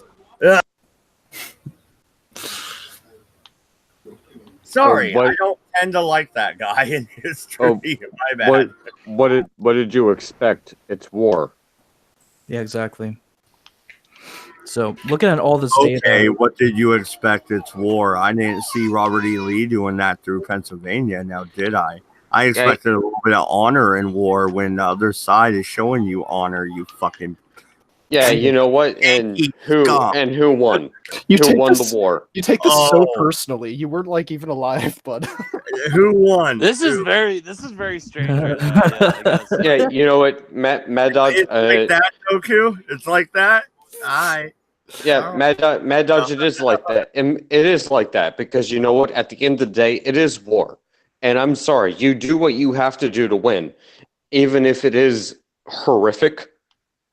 Guess what, Even dude? if you're winning a war to suppress somebody that you had no business fighting to begin with. Yes. At the end of the day, Yeah, when it comes to a war never rewards the weak. Yeah, dude, Yeah, war is a game of attrition. It's Did you about just call the numbers. army of Northern Virginia weak? You didn't just do that. Well, they lost, so- Mad Dodge. I live in Virginia, but you know what? If it came down to warfare, I'm gonna cite a couple things. Mad Dodge, you can cite what Mad Dodge, you can cite what you want, but I will tell you this, and I will tell you this much: when it comes down to war, I do not care what it takes, because all I care about is winning. Because if I do not win the war, okay, no. So Fort Pillow was fine then, right? Absolutely. if I don't win, then guess what? People die. So yeah, I'm gonna do whatever I have to do to win. Oh, okay. End of story. Look, how about Lincoln's assassination? And I don't care. Whatever I have to do to win. the problem with this data, because like there used to be this argument, right, that people would go like, well, nothing like this would ever happen to America. Like they wouldn't be like we got thrown back to a third world situation. It would be because of nukes or some EMPs or something. Then you look into this data and you realize it doesn't take a lot to turn this country into another third world province of complete and total utter decay and warfare and lack of supplies and starving African child being all around America, just like Africa has been. Like it doesn't take a lot. You know what? Give it a couple of months. This is why I know this is cliche as shit, but this is what Fallout actually has always gotten right as far as terminology. War never changes. I will do whatever the fuck it is I have to do to win. And if I'm engaged in warfare, guess what? It's warfare. So if you want to fight a war, guess what? I'm going to do whatever the fuck it is I have to do to win. It might be horrific. You might not like it. You might not agree with it. I don't care. Yeah. as long as I'm fighting a war and I know who my enemy is, I'm gonna do whatever the hell it is I have to do. What if you had to and that's rape fucked up. babies to I know win? it is. I know it's fucked up. I Keep know it rape is. babies confirmed. Clip it. Oh, there it is. Now, I'm sorry to. I do have to kind of apologize for bringing what was a free speech topic into a possible 2.0 Civil War topic. But the reason why I'm doing this is because of the fact that I think it's self-evident that the fact that freedom of speech is being attacked on all fucking fronts, from real life to the internet, will eventually create this problem. Because it's an issue and that's what we're looking at right now. Is our enemy not engaging in the same exact thing that I said I would do? If I have to do something, no matter how abhorrent it is, am I going to do this? Am I going to engage in something? Because I want to win. I do not want to lose this war. I fundamentally believe in what I'm fighting for. Oh, here's the thing, man. You rape those babies. Do you want to win the war but lose Yes. what you really stand for? Yes. Dude, I mean, here's the thing about war is it's a numbers game. Initially, when you're fighting a war, it's about numbers on a paper. It's how many bodies you have versus their bodies, and how many bullets and foods and supplies you have. Well, Morality I'm not is even a second thought. I'm- Morality I'm- is secondary to victory. And that's exactly what I wanted to talk to Mad Dodge about. Look, we're already losing the war. We're already being censored. We're already. No, wait a minute. I think we're winning. Did you not see Crowder win? No, 27,000 guys, subscribers in fucking one day. Are we? That's not winning though. You're looking at this the wrong way, right? The problem is in the circumstance of the left, they are doing all of this disgusting shit in the attempt of silencing the opinions of everybody and people they don't like. But in the end, it's going to cause a massive problem that will transition from a war of words to a war of bullets and bombs, and people starving because all the infrastructure is gone. Yeah, but And that's the thing. No, and Mad Dodge. Look at what happened with Crowder. That's a battle. That's a battle we won. Yeah, that's a battle. That's a battle we won. But that's not winning the war. So actually, there's a saying about logistics is the beginning strategist, the amateur focuses on tactics, the regular focuses on strategy, the professional focuses on logistics. Mm-hmm. It is a numbers game. And here's the thing. Yes, Crowder did win that battle. That is undeniable. He did win that battle. That is true. But now we have to worry about, okay, so who still controls the majority of what people can say? Who controls the am I still platformed? Am I still monetized? For how long? Yes. For how long? For how long? Guys, hold on. We're talking about hollow victories and replacement of what's going to happen. We're talking about YouTube stuff. We're not talking about what's going to happen in the fucking house as we speak. Imagine never being able to have a Republican president or even a Libertarian one ever again in office. And this is what I want to talk about. Okay, Crowder won this battle. That's about YouTube. Yeah. Who the fuck cares? Okay, yeah, Crowder won this battle. He's fine. Yeah, but what precedent does this set? Okay, yeah, Crowder won. So the Carl's is a fag. So what does this precedent set? I don't think it sets any precedent, to be quite honest. I could explain why. I don't think it does either, but this is what worries me. Okay, yes, Crowder won. Are you saying like Crowder winning is going to have zero effect on anything? And that's the thing. Only thing about who Crowder's cares? victory is it proves the stridens and a lot of people care. The situation, and that censorship doesn't work. It just pisses off your opponents even further. But the thing about the left is that they want a war. They don't fucking care. They don't care if their strategy is not working at all. they're just going to try harder. They don't care if a war comes across because they pretentiously think that they'll win And that's the every thing. time when the And- data says otherwise. And that's the thing. Vox, Vice, BuzzFeed, The Guardian, the Daily Beast, they're all going to come at you that much harder. Exactly. They're not done. They're not done. They're still around. They're not going to stop. Are you coming from the point of view of like, it's hopeless, don't do shit? No, what I'm telling you is that they're going to come at you that much harder now because they know that Crowder won this battle. But guess what? It's just Crowder. You didn't win. No one won aside from Crowder. Vox, Vice, BuzzFeed, CNN, all of these other assholes, the mainstream media, they're all going to come after you, and they're going to come after you that much fucking harder. I think There's not a damn thing you're going to do to stop it. Understand what's going on here. All right. Well, they have to fight harder. I think this is a little too reductionist. So let me help you out here. Crowder didn't win shit. All right. An idea won. Yeah. Guess who won that for us in this instance? Crowder. But the idea won. And there's going to be all kinds of key players that are going to be integral as far as a certain idea winning. And there are some awesome ideas out there, man. Free speech being one of them. And they only stick around when they win.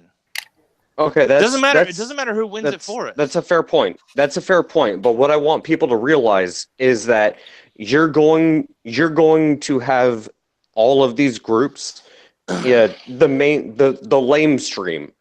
They're going to come after you that much harder now because they did lose that battle. All right, and let me address that. And they're gonna come after you. They're gonna come after you with that much more vigor. Okay, let me address that too. All right. So, you can correct me after I'm done speaking, but the gist I get is, Crowder won a battle, but guess what? It's gonna make things harder. I'll try not to be condescending about it because I like this discussion. Go ahead. Dude, be a dick. Be an asshole. My response, like what I immediately want to say is, you thought it wasn't gonna get tougher? Like what, you think that like you just wanted the war to stay at a simmer heat and then we would just like ideas that we care about would win through like, putting the stove on at about, 70 is whatever. Like, no, it's gonna get hot. Like, it's gonna get way tougher. They are like, this was inevitable. Yes. This is actually part of how you fight. Is they're gonna come at you harder? What's your point? Oh no, I agree with What you I will say completely on about- that one. I knew it was going to be more difficult. What I think is more irritating is that there's a lot of people out there that think, oh, hey, we won a battle. Hey, we won. No, we didn't. No, we did not. Context of the average people, that a lot of people on our side who foolishly think that this battle is somehow going to just change the outcome of what's about to happen. The reality is that when it comes to the mainstream media, and I think I agree with Tim Pool when he says this, they're on their deathbed. They have no other option but to fight as hard as they can, and they will continue. And that means we're going to have to fight that much harder. That's the thing. And I do agree. This is not necessarily a victory in the grand scheme of things. Yes, it's a short-term victory. Yeah. It's nice to see that we won this one little battle, but guess what? It's only just begun, and it's going to get that much worse from here. Yeah, my whole point is, what is your point behind that? This is going to have to happen either way. Well, no, and here's the thing also. I've had my own personal battle with somebody going around calling me a racist, like they're doing the fucking Crowder. Not Mad Dog. I won that battle too. Oh, damn it! Well, I've heard. I about did. that drama. I won that one. I'm good. We're still rolling, dude. We're good. But it is a valid on multiple points is what I'm trying to say. It is a valid point because we do have to realize, like, okay, yeah, we might have won a battle. That's great. That's fine. But you can't be complacent about things. If you do, then guess what? You're screwed. Exactly. That's been my fucking point about a lot of YouTubers and other people, and they keep talking about this politics and all this other shit.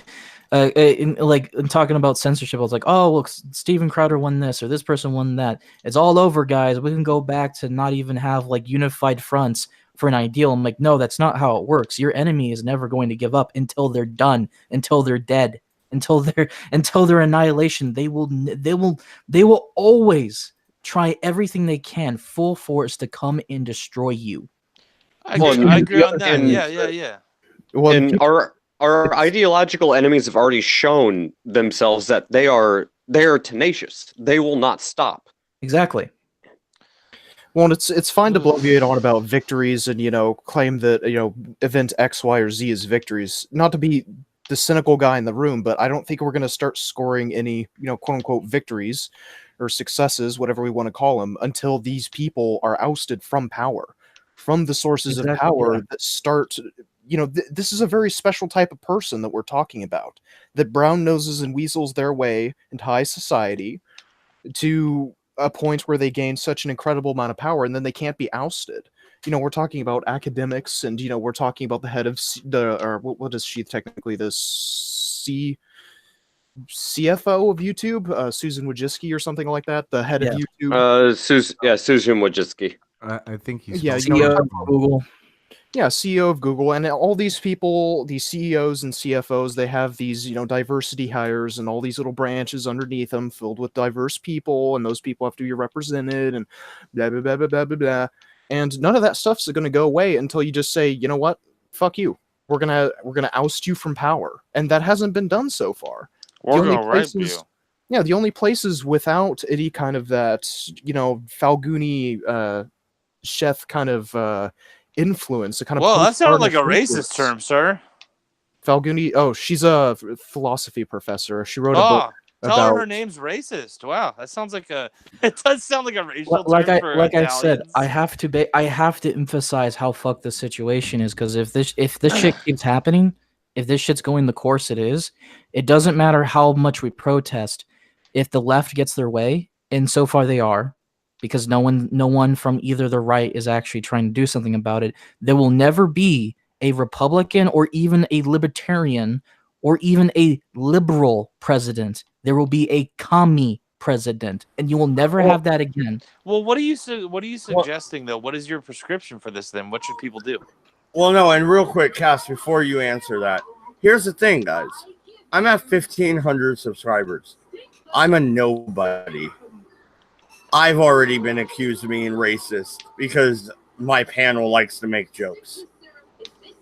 Let that sink in, all right? And go ahead, Cass. I'm offended. Like, what jokes are you talking about? I hate niggers. What I'm saying is that if you want to prevent a war of words to turn into a war of bomb and bullets, then the only hope we have to prevent this is that people have to be actually unified based on actual ideals like freedom of speech, the Constitution, and these things, and they have to actually try to unify more. We're talking libertarians, we're talking liberals. You have to convince all these groups to understand that this is better than letting commies win. They have to understand who the real enemy is. We need to stop saying the word left and use the word communist, word socialist. Expose these people for who they actually are and try to unify everyone else under this understanding that this is not a simple left and right problem. This is patriot American versus people who want to turn your nation into the next Soviet fucking Union for the next 200 years. Okay, I don't know. It's a beautiful desire. So I agree with you, but how do we do that? Well, I think one of the problems that the right it's inherently kind of a has. utopian ideal, I should say. Real quick, Zell. 40 started before you. He beat you on the stop clock. So, 40, go ahead. Well, I think one of the problems that the right has, and just, I don't know, everything right of communism, I suppose, true to heart liberals, true to heart conservatives, is that there's an inherent distrust with a lot of these people who live in liberal democracies, or republics, whatever you want to call it, right? there's an inherent distrust of centralized powers. There's an inherent distrust of corporations. Yeah. Of politicians and of politics generally speaking. And so when you start stripping these people that love this power and love to abuse it and use it to further their own ideology, when you strip these people of power, you're going to have a power void. And no one from the right who has a natural aversion to centralized power is going to want to take that spot over. And so it's just going to be left to be filled by some other crazy person on the left. Yeah. It's a nasty cycle that's been seen so many times in history. Okay, so then what do we do? The answer is I'm trying to build this idea of what we can do, but I cannot tell you what to do because the reality is there's no simple solution to this. There never has been. There never will be. Well, no, and here's the thing. Real quick, Mad Dodge Jim. No, this time I take editorial control. Here's the thing. What you need to do is you argue bad ideas with good ideas, and I stick to that. Now they stifle our free speech and they deplatform us. Well, then we one up the game.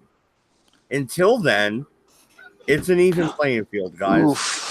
Okay. No. See, Okay, so that's fine, but the reason I'm asking this question is, yes, we can look at politicians and people that are quote unquote representative of us.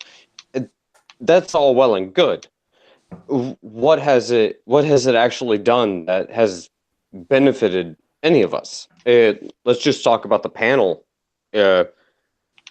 I haven't seen anything, and I'll even include President Trump on this one. I haven't seen a politician do a damn thing that has actually benefited me in any way, shape, or form. So what do we actually do? Considering the kind of platform and the kind of reach that we have with something, say, like YouTube, we could easily have a grassroots movement, but I don't see anything that is beneficial. Yes, we can talk about this all we want. We can say, okay, this is fucked up, this is fucked up, this is fucked up. Fox News, fuck them. CNN, fuck them. MSNBC, fuck them. But what are we actually doing about it? And see, this is where Madodges fight bad ideas with good ideas. I mean, that's the thing. I don't think anyone is willing to do anything because we don't we don't like centralized powers. So, I mean, you're talking to a group of people on the panel that don't like corporations, that don't like governments. I think it's going to exist. I love Disney. I think oh God, the thing about it that I was trying to get at is the fact that fucking Madodge was saying, to me, this is an eternal. This is like Can an y'all eternal fucking hear me? metaphor Whoa! between the people who have power and the people who hate it. Well, Why is Ace getting cut off, yo? Real quick, this is what I wanted to say. Wow. With just a group of people that we have here, I don't think they could hear me. We could easily do the same kind of shit that Bernie Sanders did. Yeah. Let me pause you. Can I pause everybody real quick? Ace is gonna say something. Everyone. Let me know if you can hear him. I can hear him. You guys are bitches and niggers. Yeah, I've been talking. Ah, there we go. Wait, yeah, because everyone was talking over Ace. Yeah, go ahead, dude. Wait. But Doku and fucking 40, can they hear me? I think I come back. I can hear you. Can hear me? Yeah. What about 40? Can 40 hear me? He came back. I bet you he can now. I don't think he could before. Okay. 40, can you hear Ace? Ace, go ahead. Hey, can you hear me, 40? Hey, dude, I'm so sorry if I was talking over you. I feel so bad. Oh my God. You're good. Yeah, you're good. What the hell's going on? I started bad, talking, dude.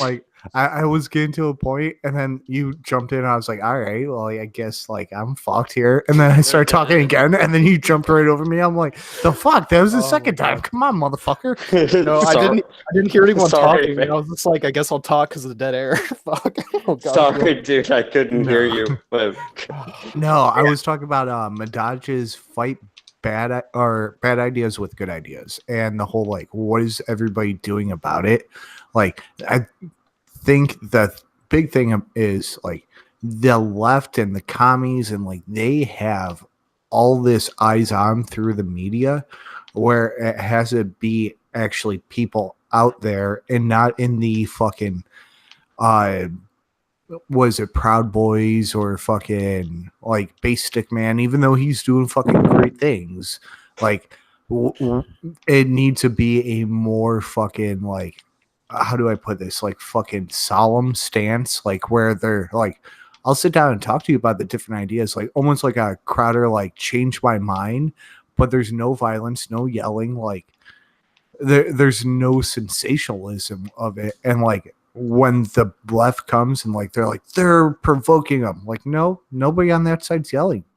That's gonna fucking, people are gonna go, well, wait, which side is right? Because one side isn't fucking sitting there raging and screaming, and the other side's like, I just want to have a conversation.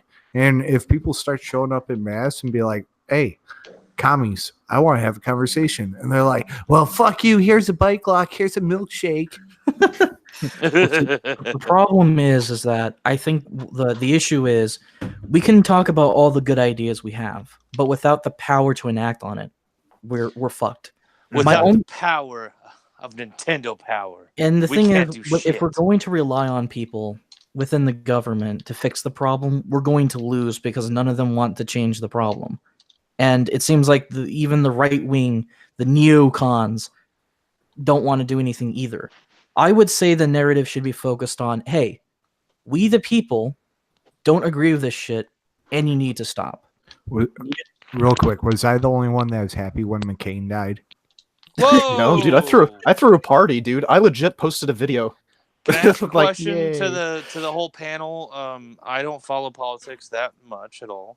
What was why did people hate John McCain? What did he do that was awful? Because every single fucking place I visited 4 to 6 months later, there was a war or conflict there.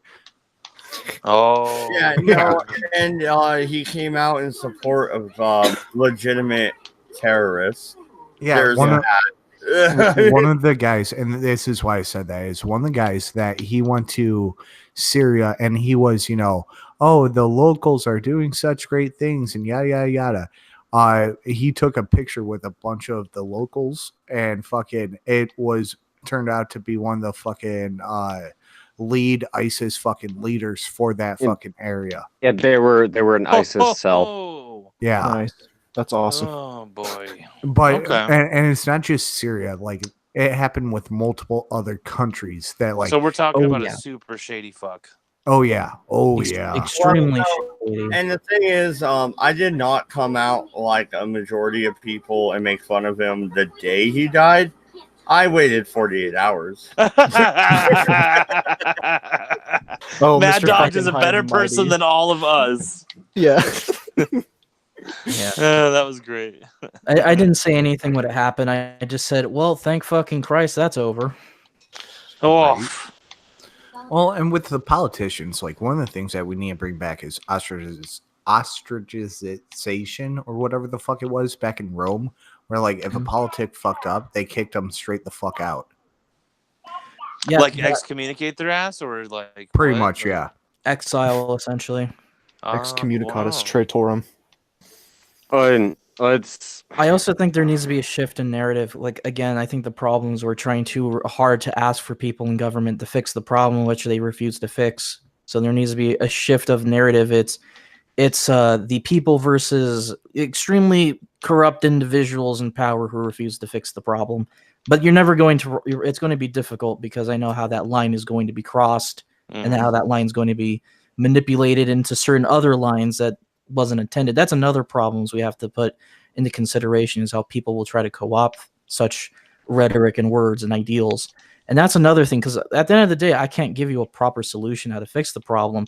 It doesn't matter how intelligent one can be to tell you, hey, I have like 300 IQ. I'll tell you what the problem is. There is none. I think what's going to happen is that this civil war idea is probably going to happen no matter what. It's probably going to go towards fruition, and there's probably nothing we can do to really stop it. Well, and let's really people who want power and want let's call to have this the corruption to take that power. They're never going to give it up, no matter what. They would rather be dead than have to sacrifice that sweet power pie. Well, let's call this out really for what it is, and this is not me being anti-Semitic. This is not me. Oh no! This is going to be good. I'm not being racist. I'm not being anti-Semitic, but I'm not being anti anything. But guys, I have a black friend. Wait, my popcorn's not ready. But here's the thing. You know what? I don't want to see. I don't want to go overseas myself and fight a war. I don't want to see my son or my daughter's son go overseas and fight a war. I don't want to see anybody who is American go fight a war for anybody. For the Jews. And I don't care who it is. I really don't. I don't care if it's Russia. I don't. It's the Jews. I don't care if it's Russia. I don't care if it's China. I don't care if it's Israel. I don't care if it's the EU. I don't care if it's the UN. I don't give a damn who it is. I don't want to see anybody who is born on American soil go overseas and fight a war for anything that is not in the best interest of America. And we fought far too many wars for the interest of other countries who, to be perfectly frank, don't give two shits about us. So, to be honest, screw them. Or in most cases, let me know if you agree, just fucking hate us. Yeah, I'd say that's a good portion of them, probably. Yeah, they hate us, but at the same time, those are because they ain't us. but they want us to donate money to them. They want us to help them. They want us to support them. But look at all the countries though that are getting foreign aid in the military aspect are also a lot of the same countries that fucking hate us. Like, bitch, do you know what happened to you if we cut off your fucking supply? Well, no, we need to do that actually. But reading the chat, Oz says, "I'm not racist, but yeah. You know what? If it makes me racist saying that I don't want to give foreign aid and I don't want born and bred Americans, people who are born on American soil, going over to fight wars for foreign interests. If that makes me racist, then you know what? I guess I'm racist. You know, I like how I'll own that. I like how Steven Crowder did put it when it came to the other countries, nations, not really being fans of us, kind of hating us. Is it's like the prom, and whether you like it or not, North America, the US of A, it is the hottest bitch at that prom. Damn right, dude. You know, you got double D titties. And if that girl has no interest in you or isn't giving out, god damn, you hate her. They become the school shooter. Well, no, and in the spirit of Steven Crowder, I'll say it again. I am sorry to all figs, and I don't have a beeping sound, so you're gonna hear the real words. Everybody that we have called Nazi penguins to, everybody we have said kike, Jew, cunt, motherfucker, son of a bitch, I disavow. Ace of Skulls. I mean, you can't leave the Spics out or the Prairie Niggers or come on. Man. Don't forget Simon. I disavow. YouTube, don't hate us. apologize to all the Native American people that we have called red-skinned heathens who raided and pillaged our Western territories. Hold on. Oh boy! Hold on. We can't just blow back. We can't just blow past that. Can you explain what a prairie nigger is? Oh, Oh, I think we all know what those prairie niggers are up to with their fucking wacky tobacco Oh, and the no. firewater. all right. Let's not get us completely banned off fucking YouTube. No. I need to continue. I disavow niggers. I am sorry to Native Americans for insinuating that even though you were maybe marginalized in the past, you now have casinos and you could fuck the fuck off. Wait, why are you apologizing to them? I was feeling sorry for the audience. I'm sorry. I'm sorry you have to hear and be reminded of awful, disgusting groups of human beings that we all totally agree that we hate. And see, like, I disagree. Like, I'm a very tolerant individual. I don't know what you're talking about. This should not be apology tour. This should be more like, well, you know, you're welcome, you fucking little Indians, because we came over here and built some shit for you. You're welcome that we fucking had some infrastructure and you fucking black people have now not been slaves for so long that you could be business owners and be in the fucking White House and shit. And you're welcome, fucking, you little Mexican bastards with your fucking... And at this point, I would like to say the panel does not necessarily reflect the views of Mad Dog Productions or its subsidiary. This is getting a little out of hand. Let's get back on track. No. He continues associated with them. No, I didn't finish. Have we used the word spook? I don't think so. No. Oh, god damn it, Mad Dog. Damn it. Are you talking like spook as in the government or like coon? Don't forget potato nigger. How am I the least racist on this piano? No, because Crowder I did need an adult. God damn it. We gotta do something about wet back potato everything nigger. other than lesbian rollerbladers, which was weird. So I want to apologize to lesbian rollerbladers on the behalf of Steven Crowder. Right. I have not made fun of you, but wait, I heard somebody needed an adult, so I'm gonna have to ask you to bend over. Oof. I apologize to all everybody. Doku, shut the fuck up. Hey Goku, I got a question to ask since we're talking about bending over. Oh God. You know what you said about those other countries that hate us?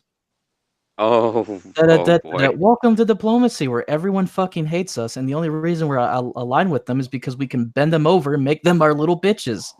Also because we kind of agree on certain ideas, and that's it. But once those ideas are gone, oh boy, it's back to basically fucking them up the bench. So you know what? I'm not even. I need to apologize to the Juggalo community for laughing hysterically. No, fuck those. Let me finish. No. Hey, Europe, keep talking a real apology. I would like to apologize to the Juggalo community for completely hysterically laughing at the fact that Violent J's daughter is a furry. No, the only, was so hilarious. The only person that I would like to apologize for Mad Dodge's excessive apologies. The only people that you should apologize within the Juggalo community is to their mothers for not fucking swallowing. Oh my god. Oh damn. Wow. Hey, Europe, I'm looking at you. Apologize for Ace's portrayal of Juggalo mothers as not swallowing. That is rude and, in my opinion, probably inconsistent. I'm pretty sure they swallow at least half the time. Hey, Europe, I hear you keep talking shit about America, but if you keep talking, we're gonna pull out the whip. Go back to Downtown, baby. Okay, that's just kinky. That's just kinky. All right. We're gonna remind you who the real master of this relationship is. Who the real man is. I would also like to directly apologize, Goat Man, for my I stand with Goat Man. I get it. I am now dragged you into my net of influence, and you are now going to be tarnished by my apology. I apologize for apologizing. I apologize for Mad Dodge's apology. Jesus. All right, let's change the subject to something that isn't. I'm like legitimately concerned and very embarrassed to be on the stream with these people right now. You're a liar. I apologize for your embarrassment. This got You this know you got like it. so out of it. Like I was like, "Hey, some nigger jokes," and then you guys were like, "Yeah, fucking burn Jews." I'm like, "Why? What?" What about anchor babies? Would you send them overseas to die fighting in a war? I don't know. I mean, they're a U.S. citizen, right? And eventually, when they're 18, they're forced to have to sign up for the draft. It'll be the fetus elitist battalion. But see, like that's my master plan to solve world hunger. Take all the fucking illegals and just No. like cook them up and No. serve them out to people. No. I didn't even have to We listen are to getting a you. little out there, guys. All right, let's rein it back in. A whole new meaning to Mexican food. Oh did yes. you- Because I didn't go too Oh, far. it's because I picked up the cartel guy who was on heroin for a week. Oh shit! And the fucking cartels, they got the tunnels. They'll never know that we're fucking transporting the meat. Like we can work this out.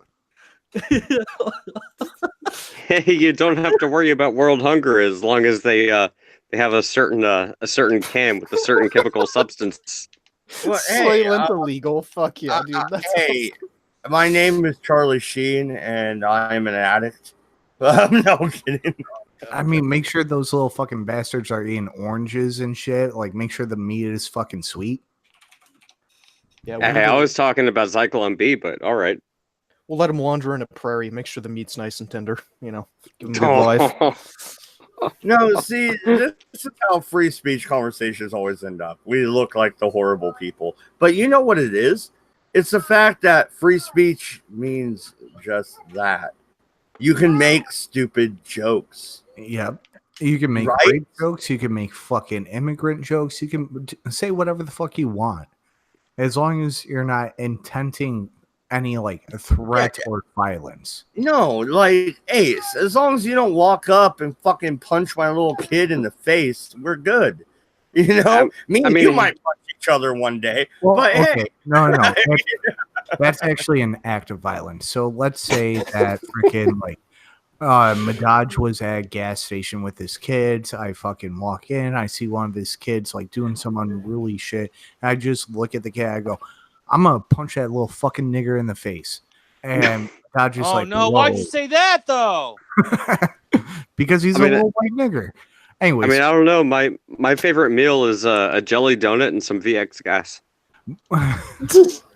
but that's I'm obviously saying that I am threatening him. I'm going to do bodily harm to him. I can't do that. But like if I go, man, somebody should whoop that little nigga's ass, like that's okay. But are you a public figure? No, just I mean in the context of free speech versus intent on violence. I mean, you're not Maxine Waters, so. So let's be clear. If I tell you I'm gonna inject nitroglycerin into the tip of my cock and fuck you till we both explode, is that a threat? Is What the that fuck's violence? the matter with you? I don't know. That just sounds kinky. Jesus Christ!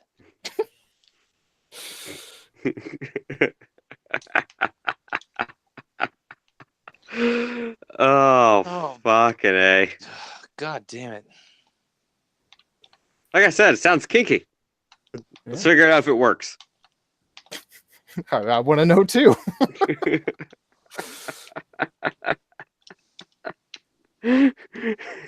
Problem is, I don't know what the fuck nitroglycerin is. Yeah, well, we're gonna have to find out one way or another. Oh, okay. Yes, the Nazis did fucking horrible shit, all right? And let's get that fucking out in the open, but there is one fucking huge aspect that is kind of fucking really fucked up, but positive that the fucking Nazis did. Here we go. No, if it wasn't for all their crazy ass medical... There it is.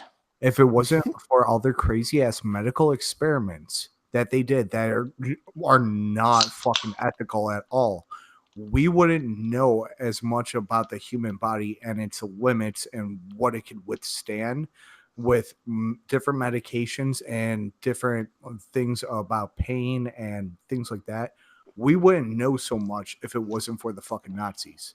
Oh god, you thought the Nazis were bad. Look at the Japanese. That and what was it, Unit 52? I Oh, believe fuck. so. I know they did some really fucked up shit with the Chinese. That was I definitely would not want to be Chinese, I can tell you that much. Unit 731. Thank you. Well, no, and 40 ounce, you haven't been around for the drama where I was pretty much called a flat out racist, which is where that stupid skit comes from and why I keep harking back to Crowder, because he did the same thing, because he had the same charge levied against him. What's going to happen as more and more YouTubers are being called racist when they're really not? 40, you've known me for 3 years. Am I racist? Come on. A little bit. A little bit. No, I'm just kidding. God, I was hoping he was gonna be like, "Yes." What are you talking about, dude? No, Fuck dude, everybody.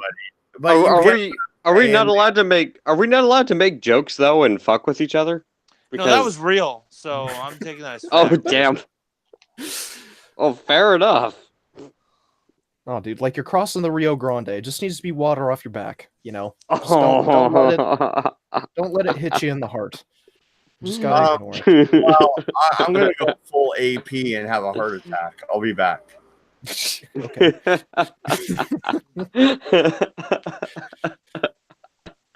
Was God. that a bad joke? I'm sorry. I like you, AP. My apologies, sir. I'm gonna go apologize. full penoid and pretend that I no. don't fuck vaginas that smell like meth. Oh, Love you, P. Damn. Hey, don't forget about damn. I thought I was harsh. Fucking hell. Damn. don't forget about his favorite lizard fucking gummers. Oof. Oh god. Oh, we're talking about Liz Reptile now? Oh, No, we're not talking about Ew. herpes. Oh, I have not thought it. Why? I don't want to think about Liz Reptile. God, I haven't thought of that in months. now you are. I know. Yeah, thanks. The sad thing is, are what we you just don't- offending everybody tonight? so, Like, we what need to take you don't- shots at This is fucking- officially the worst stream I've ever been on. I'm just putting it out there so everyone knows. You think this is bad? Dude, no, hold on. We haven't even played Smash or Pass yet. Oh, no. yes, let's do it. God All right. damn it, Ace. All right, Oh guys. Lord. So I have two for you. All right, Smash or Pass and Frank. Or Smash or Pass and Frank. You want to Smash or Pass? I'll smash the fuck out of that bitch. No, you got to do fuck, marry, kill. That's way funner. No. Even though it's not a word. You know how dirty that bitch was? Like, she had fucking all sorts of sexual shit in her diary that they fucking omitted. Oh, I'm going with Hitler. I'm going with yeah. Hitler. Who? Oh, What are you shit. talking Oh, What? dude. No. Let me do a fuck, marry, kill for you guys, and well, I'll get the ball. rolling, and then you guys can do one. Hold on. Time out. He brought up Hitler. He brought up Anne Frank. I will fucking Eiffel Tower Anne Frank with Hitler. Oh Ooh, God. Okay. So hold on. Well- Here's the question though. So, and Frank pre or post oven? Yes. Oh Lord. Yes. I like how you said. Wait a minute, though. No, Just yes. She's like 14, right? Like, that ain't right. Okay, fine. Her age appropriate cousin then. Was a little much, yeah. I remember. Oh fuck, I remember. Were you there for that stream when I asked that, Mad Dodge? Back at fucking band streaming, wasn't it like me, you, Redbeard, Coffee, and Voice? Oh, he's off having an AP heart attack. All right, sorry, never mind. Continue on. Oh. So your fuck, marry, kill, Zal. Blah. Oh yeah, let me think. I can do one on the spot right here. Okay. It's not going to be pretty decisions. These are pretty tough decisions on purpose. All right. Do you guys know who Terracin is? Yes. No. All right. I got to pick people that you guys all know. Let's see. We all know who Scooby is. Oh God. yes. Yes. Okay. All right. So I'll do Scooby. Are you then- saying Tara? Fuck. Yeah. Does everyone here know Tara? I know who she is. I've Forty seen her. does not. Okay, so we'll just stick with we got Scooby so far. Let's see. Who's a thoughty McThought? Fuck it, we'll throw Liz Reptile in there. Oh So God. we got Scooby and Liz Reptile. And the third one, I'll make it kind of sweeter. Let's see here. Please say Hitler. Please say Hitler. Blair White. Please say Hitler. No, no. And I'll say, does everyone here know Spocky? No. Oh, oh yeah, Spock. Spocky. All right, here's the deal. Everyone know Sparky? I'm not sure who's that. Is that a male or a female? That's a male. Oh God. And I have to. Oh my God. I just realized you put 2 boys in there. He did bring up. Somebody else did bring up Blair White. I mean, that's a good one. That one's too good. Oh, you know what? Okay, so it's gonna be Fuck, Marry, Kill, Scooby, Liz Reptile, and then do we all know Queen of the South, Sarah? Oh my God. Yes. Okay. All right. Okay. No, I'm gonna make this easy. I kill Scooby. Oh, hold on. I just want to make sure everyone knows who Sarah is. So I'm gonna say if Sarah were alive, because I don't want to go too dark with it. I don't want that, to me is too disrespectful. I'll say if she's alive. Fuck, marry, kill.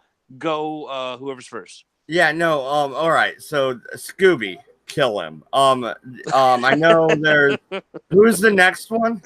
Liz Reptile and Sarah, Queen of the South. Oh, are you kidding me? And you have to explain why. You have to explain why. I will close my eyes and fuck Liz. And then I'll marry Sarah because she'll die in a week. Damn. Oh my God! I don't think we need any other answers. Like, that was beautiful. Dude, That's so dark. You fucking crushed it, Mad Dodge. Oh my God! Done. Okay, I did not see that coming. Okay, no, everyone else has to give their answers though, and explain why. But good luck beating that. Dude, I think Mad Dodge wins. Like, that's pretty fucking good. No, but you still gotta list yours. It's not really a competition. It's just fun to Oh my God! You're not gonna beat that 140. Jesus Christ! Can I just slit my wrist? No, it's not an option. Fuck, marry, kill, go. All right. I'm gonna go with the same thing that Mad Dodge says, but I have a different reason. I'm gonna die first. Oh, that's Are you driving the car? I mean, fuck. Oh no! Damn it! I gotta stop. No, that's too dark. Oh no. All I have to do is drive the car off the bridge. It'll be fine. Okay, so you'll do the same as Mad Dodge, but then you'll just commit suicide. Okay, Ace, go ahead. So, Jesus Christ! Mad Dodge really did shake me with that. That was fucked up. That was fucked up. I'll kill Scooby just because nobody likes a fucking mouse in their goddamn fucking life, and fuck that piece of shit. Mm-hmm. And also, it'll be fun.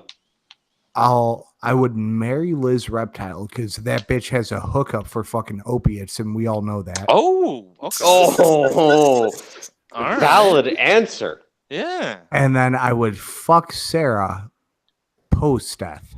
Oh, come on! I said you can't do that. Oh, God. Oh yeah, you guys are all worse than me. Jesus. I'll give her a little fucking dick slap to the fucking munchkin cheeks and everything. Okay, all right. We got your answer. Next person. Who did we miss out on? Jesus fucking Christ. Oh fuck, Jesus. Shit. Kill Liz. Fuck Scooby. Why kill Liz? Why kill Liz? I just don't like her. You know what though? He's fucking Scooby because he's Californian, and that's how they roll. See, here's the thing. I live in California and I have AIDS, so either way, Scooby dies. So, oh God, oh my God, are you being serious? Damn. No, I don't. No, I don't actually. No, have he's one. not I mean, serious. I don't know. I just met the guy. okay, fine. I would purposely contract AIDS at Okay. the local bar, and then Jesus. okay, kill Liz. So that's Okay. one person gone. Fuck Scooby. Scooby dies default, Okay. and then I'll marry Sarah. How about that? Okay. All right. Okay, all right. I He's can only loan you a doing it for the thumbtack. life insurance. So, oh shit. Jacqueline Glenn. All right. So Jacqueline Ooh. Glenn. Fuck yeah. Oh, dude. Skeptic. The fucking skeptic atheist or whatever. I Atheist don't- skeptic. Oh, Armored Who Skeptic? Jacqueline? Armored Armored skeptic. Skeptic? Yeah, him. Armored skeptic. Okay. Or what's the third one? I like women, guys, so I'm gonna throw another woman out there. All right. Oh, what? Who's that anorexic bitch? That narrows it down. Which one? You know which one I'm talking about? The one dying on fucking live air on YouTube. Oh, it starts with a J or some shit. I don't know her name, dude. But you know who I'm talking about, right? Yeah. Yeah, that bitch. Is this some deep lore I don't know about? Yeah, you got to choose someone we all know about, but I do know who you're Oh, talking about. all right. Yeah, So, yeah. Armored Skeptic, Jacqueline Glenn, or oh fuck it, that fucking bitch that's fucking Chris Raygun or whatever. Oh, Lacey Green. Yeah, Lacey Green. There you go. Yep.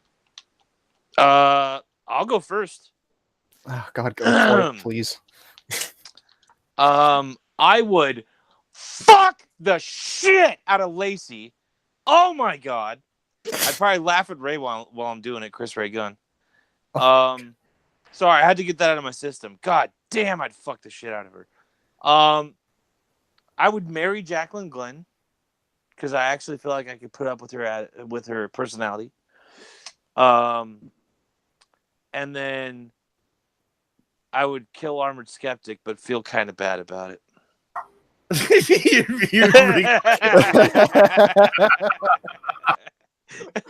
That's my answer. See, I would actually marry Armored Skeptic. I wouldn't want to kill him. Or fuck I him. got close to saying fuck him because he would treat me right. See, I feel like maybe he'd make me toast in the morning or something. Yeah. Kind of nice. I'd marry him. Okay, so you'd marry him. So what would you do to the two others? Oh fuck. Oh, honestly, flip a coin. They both seem kind of obnoxious. they both mean just the same amount to you. Yeah, whatever. they both seem equally obnoxious. I don't think I could stand either one of them. Yeah. I mean, they got the internet personality going on, but I feel like the people behind the camera, like I could handle that. Yeah, fuck that. I'd kill Jacqueline. I'd marry Armored Skeptic, and I'd fuck Lacey. The only reason I want to marry Armored Skeptic is because I want to be able to fly that freak flag. Wait, did you say you'd fuck or kill Jacqueline? Oh, I'd kill her. Okay. Any reasons behind this, sir? Oh, I'd fuck her first. Wait, what? Oh my god! You can't have both ways, man. You gotta choose. It You only guys are just cheating cunts. It only counts if you fuck her after you kill her. Hey, I did say how I would kill her. I'd fuck Lacey Green. I'd marry Armored Skeptic, and I'd kill Jacqueline Glenn. Okay, can you explain why? Well, actually, can I change my answer? I'd fuck all three of them, and then like. I didn't say how I'd kill him. I didn't say how I'd kill him. Oh, you could fucking fuck her to death. Oh god, we haven't even gotten to, well, actually, someone did say car crash for Sarah. But yeah, go ahead and say how you're gonna kill him. Let's make this super dark. I'm into that deep lore. Oh my fucking god. Oh boy. Okay, I'll answer my own question. All right. I'm with Zell. I would fuck the shit out of Lacey Green. Thank All you, right? man. Air 5. God damn those tits. Yeah, dude. I would fuck the shit out of her. And I would make her never forget it. And then I would leave. and I would marry Jacqueline, and I would kill Armored Skeptic. But I wouldn't feel bad. I think he's a pretentious little prick. I kind of like the guy. He's pretty don't cool. say that. See, I don't know. I feel like if you forgot something at Lacey Green's house, she'd send you like 16 texts. Sorry, yeah, you forgot some check and you come back. Wait. Would the 16 texts eventually lead to me being able to fuck her again? Because I don't care. No, You're right. And see, this is why, like, the only one I know is Lacey Green, right? But I would marry her. You know the other two. I don't. I've heard of them. I've never really like fucking focused on them or really given a shit about them. So Yeah, but you've seen them. okay, My point. and this is why I go flip a coin. I don't give a shit what happens to either one of them. But Lacey Green, that bitch is fucking trainable. That bitch. Well, you would marry her or fuck her? Is what I you would said. marry her. I'd marry her and fucking train. You know she's going gonna be the one to train you, right? No, no. Do you have Chris Ray on speed dial? How do you know she's trainable, me? Fucking walk her on a leash is sit. Yeah, heel, bitch. Because that bitch is young, she's impressionable, and she wants to fucking please people. That's how I know she's trainable. You bend over, motherfucker. All right, guys, everyone stop. MC's here. Yeah, I know. Go shake. Grandpa's here. Let's get off this fucking lawn. You're gonna get in trouble. It's like Buzz Killington from Family Guy. MC steps in, and we're like, This is the group of fucking like kids that are all partying on somebody's fucking lawn, and then the old dude fucking flips on the light, and you're like, shit, scatter. How would everybody like to hear a story about a bridge? I'm not stopping. I'm not stopping though. I don't have stories about bridge, gentlemen. But you have stories about walls. MC, would you like to give your fuck, marry, and kill for Lacey Green, Jacqueline Glenn, and Armored Skeptic? Lacey Green, Armored Skeptic, and who? Jacqueline Glenn. Fuck, marry, kill. Oh fuck! I can't hear him. Hold on. I would kill Lacey Green because you don't stick your dick in crazy. There it is. I'd have to screw Glenn. Okay, all right. And I guess I end up marrying the other guy. Yeah, you know what? Armored Skeptic would be an amazing husband. He would. That's what I'm saying, man. He's not bad. He's not that bad. Yeah, I feel like he'd throw you a decent birthday party, you know? MC like actually agrees with me. I want to let my freak flag fly. No, dude, you stick your dick in crazy at least once. It's fun. Been there, done that. Don't need it again.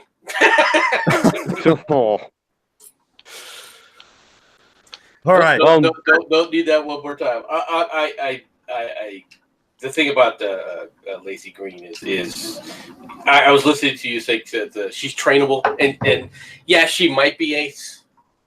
All right, she might be okay, but that's going to take an awful lot of work, and then you're still left with someone who has the IQ of a freaking potato.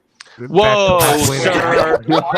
She's a pretty intelligent lady, man. Why does that matter, MC? When you're looking down at her, if you get my drift.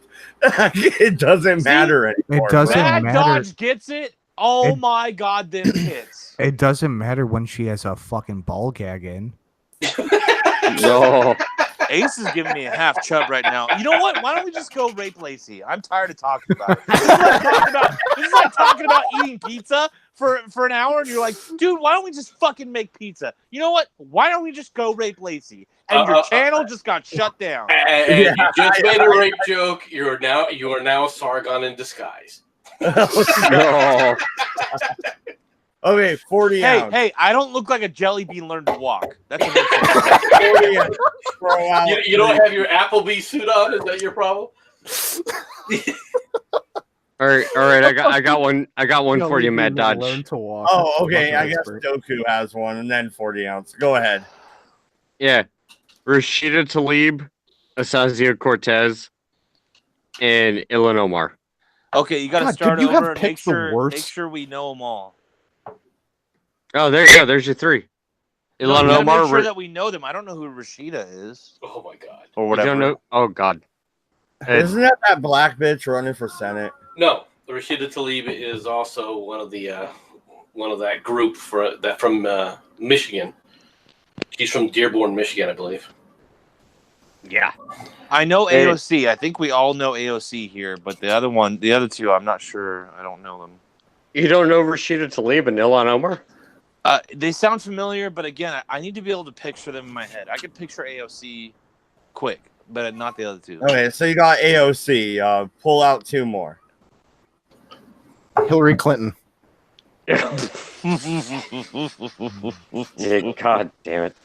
There's an insta kill. Okay. Okay, and then what's her daughter's name? Fucking Chelsea? Brandy. Chelsea Clinton. There. How about that? So 2 Clintons and AOC? Yeah. Oh, dude, then I'm fucking AOC. I'm marrying Chelsea, and I'm killing her mom. I don't know. Why does that sound so healthy? He's going for the money. Wait, you stuck your dick in crazy again. That's the craziest one. Dude, it's a reoccurring problem in my life. Yeah. Yeah, I can fucking tell. All right, I'll go. I would kill Hillary before she killed me. Oh fuck, dude, nice. I would Oh yeah, this is yeah, getting it's probably so gonna be the bad. same as Mad Dodge. I would fuck the shit out of AOC, and then I would marry Chelsea. I feel like that's Chelsea gonna be. seems like she'd be a good wife. I feel like that's gonna be the universal answer here. No, Yeah, not because quite. I feel like, Not quite. don't you feel like Chelsea could get red pilled? Like there's a chance. No, there's no chance of that. There's a chance if I married her. Right? If you marry AOC, look. AOC, here's an idea. Threesome with Chelsea and Rachel Green. Maybe Rachel red pills Chelsea. Might win. I mean, what can go wrong sticking your dick in 2 types of crazy? Hey, it's like a negative times a negative. It's gonna make a positive. Well, what is? Are you trying to get turned over to Pornhub? Is that what you're? No, because actually, no. Let's mathematically think this out. This could work. If you stick your dick in 1 crazy, okay, that crazy is gonna come after you. If you stick your dick in 2 crazies, they fight each other for you. You just walk away. Or they team up and it turns into hell. Oh no! Don't say that. That'd be bad. Now. See, I would do things just slightly different. First of all, you're right about killing Hillary. If for no other reason, then you got to get her before she gets you. Yes. Okay. That's just a general rule. Oh, good morning, honey. Here's a cup of coffee. I'm good. Oh, okay. No, here's a serious one. Scarlett Johansson, Gal Gadot, and Olivia Munn. Oh fuck! You went for hotties, all straight hotties. Okay, who's first? Well, Nah. Oh, I'll go. I'll try to kill Gal Gadot because that would be one hell of a fight, and I would get a fucking boner. Jesus fucking Christ! And then I go out and fuck the shit out of Olivia Munn. Killing Gal Gadot would be your foreplay. Fucking the next girl, you get a boner out of it. And then I try to marry fucking Scarlett Johansson. Yeah. Okay. You're just gonna leave Olivia Munn sitting on the sideline. No, you gotta kill Olivia Munn. You screw frickin' Scarlett Johansson and you marry Gal Gadot. I would say that is the perfect answer, and I completely agree with that one right there. If you marry Gal Gadot, like, you know how like you could just go to any bar, and if any fight starts, you just be like, honey, this guy's bothering me. See, the proper answer is what you have to do is you marry Gal Gadot and you just say, Hey, these two bitches have been fucking with me. No. You marry Gal Gadot, and then you go, honey, that one called you a bitch, and this one thinks you're hot. There you go. You, sir, are a man of culture. Yeah, just tell like, hey, yeah, she thinks you're fucking sexy. Watch Gal Gadot just go to town. Yeah, I like the way you think, sir. It has merit. It has potential. That's for sure. It does. It does. I know I would for sure at least nail Scarlett Johansson instead of killing her. I'd let her live. I don't really know who the other two are, to be honest. So Gal Gadot is Wonder Woman. Yeah, that fucking bitch. Yeah. Gal Gadot's Wonder Woman. Olivia Munn is the chick that played Psylocke in X-Men Apocalypse. X-Men Apocalypse, and Scarlett Johansson is Black Widow in the Marvel movies. And not just Wonder Woman. This bitch, Gal Gadot, was actually Israeli fucking army. So, like, she's well versed in fucking hand-to-hand combat, firearms. Okay, all right, yeah, no, marry her for sure. Because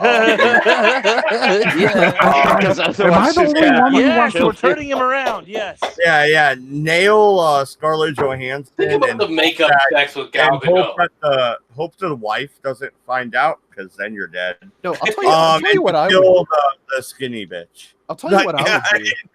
I would marry Gal Gadot, and then as my dowry to her father, I will gift her the ability to kill either one of the other two. Man, I'm that's the how I'm only gonna one go who's about it. looking for that fight. Like, yeah, let's fight. Let's you're try and get that little slip in there.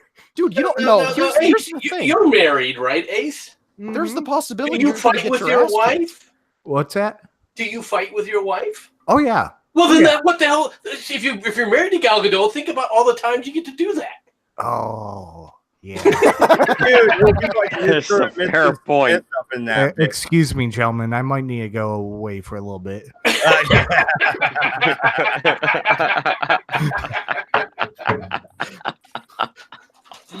Oh shit. Okay, I got one. No, let's go old school. Let's no, go old school. I got a historical one for you guys. Oh, fuck. Oh, okay, go for it. All right. So fuck, marry, kill. Genghis Khan, Jesus. Jeffrey Dahmer, or Adolf Hitler. I want to go first. You're fucking with me right now, right? No, I'm dead serious. I'm Genghis ready. Khan, I'm ready Jeffrey for this Dahmer. one. All right, dude. I'm gonna kill Hitler. I'm gonna hope I survive fucking Genghis Khan, and then I'm gonna marry Dahmer because he's gonna go to prison anyway. Like so. Is that before or after he eats you? Yeah. Not sure. I would kill Dahmer. I'd fuck Hitler, and I'd marry Genghis Khan. That man built a hell of an empire. I want to inherit that when he dies. Yeah, no, You fuck know that. what? I'm killing Genghis Khan because damn it, that's fucking competition. And Good point. after that, I don't know. I would kill Jeffrey Dahmer because he would enjoy it, and I want to be sweet to him. I would fuck the war chief out of Genghis Khan, and then I would marry Hitler and save 6 million Jews with love. Because we are a good channel, YouTube. All right, Abe. I agree with this message. I'm definitely gonna marry Adolf. He needed love. I all he don't agree needed. with this message. I feel like Zelda's gonna be the one who gives fucking Hitler the wedding present of Zyklon B. All he needed was a hug. That's all he wanted. Here's a hug and uranium U-235. What could go wrong?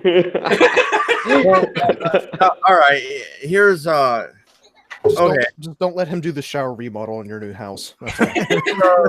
So 40. Julia Roberts, Nicole Kidman, or Drew Barrymore? Nigga, I didn't get your fucking response or MCs. Come on. Yeah. Now. Come on. Oh, I gave mine. Let's see here. I'd marry Genghis Khan. I'd kill Hitler, right? And I'd screw Dahmer. That way, while I'm screwing Dahmer, I can have Genghis Khan kill him. I feel like you thought this out actually a lot more thoroughly than is necessary. But yeah, no. Drew Barrymore, Nicole Kidman, or Julia Roberts. Yeah, all three chicks. Fucking homos. You know? Okay, this one's pretty simple. You kill Julia Roberts. You screw frickin' Barrymore, and you marry what's her name? Kidman? Yes. Or you just blow up the bridge. How about this? Okay, it was Julia Roberts, Nicole Kidman, and who? Drew Barrymore. Drew Barrymore. Okay. I would kill Julia Roberts. See? And while I'm killing her, I'd be like, "This is for Eat, Pray, Love." and then I would fuck. What were the other two? Nicole Kidman and Drew Barrymore. And then I would fuck the shit out of Drew Barrymore. Because I know we're gonna have a great session because she's into that coke and shit. And then, damn. And then I would marry Nicole Kidman so that nobody thought I was gay.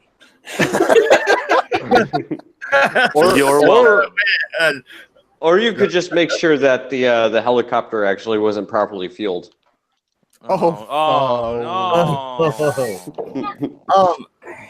I say marry Drew Barrymore because I want to fuck her multiple times. Nope, you can't do that. That's cheating. Fuck cheating. Nicole Kidman and kill Julia Roberts. I'm with the rest of you. No, Julia Roberts has got to go. I'm on the same lines as Madaj. Like, I would marry fucking Drew Barrymore because I know she's into that party lifestyle, and if I could get her to do coke again, I could do fucking coke off her ass and shit as I'm fucking her. So get her to relapse. Yes, or maybe I'm in a polyamorous relationship and the limousine is not properly fueled. Yeah, right. Maybe we can get Drew Barrymore and Nicole Kidman to fuck with us. Yeah, it might be great. Threesomes all around. Hey, you know what? But Julia Roberts is at the bottom of the ocean. Is what you're saying? I know, right? Hey, good luck finding the bodies. Oh, wait, did I say that? No. Before Ace kills her. Because Ace would kill Julia Roberts because I said so. So before he kills her, he'd be like, pretty woman, more like dead woman, and then blow her away. No, not even. I would just snap her fucking neck. Like, no, I have no qualms about it. Like, I'm not going to say anything. I'm just going to go up to her like, permanent sleep. Shh. Put the rabbit down, Winnie. More like Drew Barry no more. And then blow her away, too. God. No, you know what's horrible, dude? I was like fucking 15, and the first Playboy I stole from a magazine I stole from my stepdad was the one with Drew Barrymore in it. And I still have a crush on her. God damn it. Well, at least you're not Marilyn Monroe. His dad never got those pages to unstick.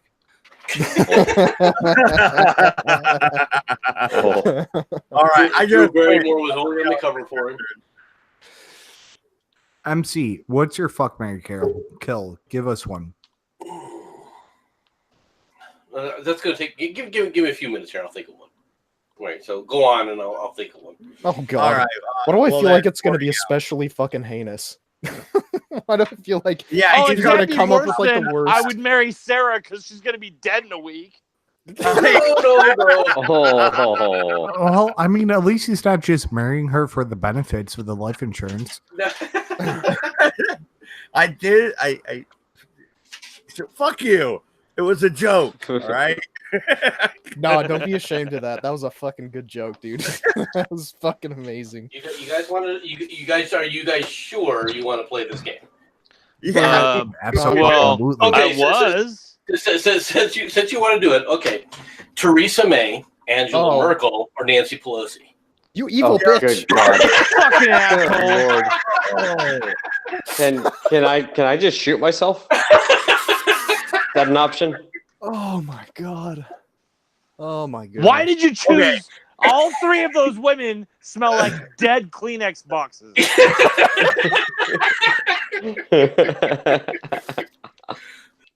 Okay. Oh. All right. I'm gonna kill Theresa May just for Cabby. She's gone.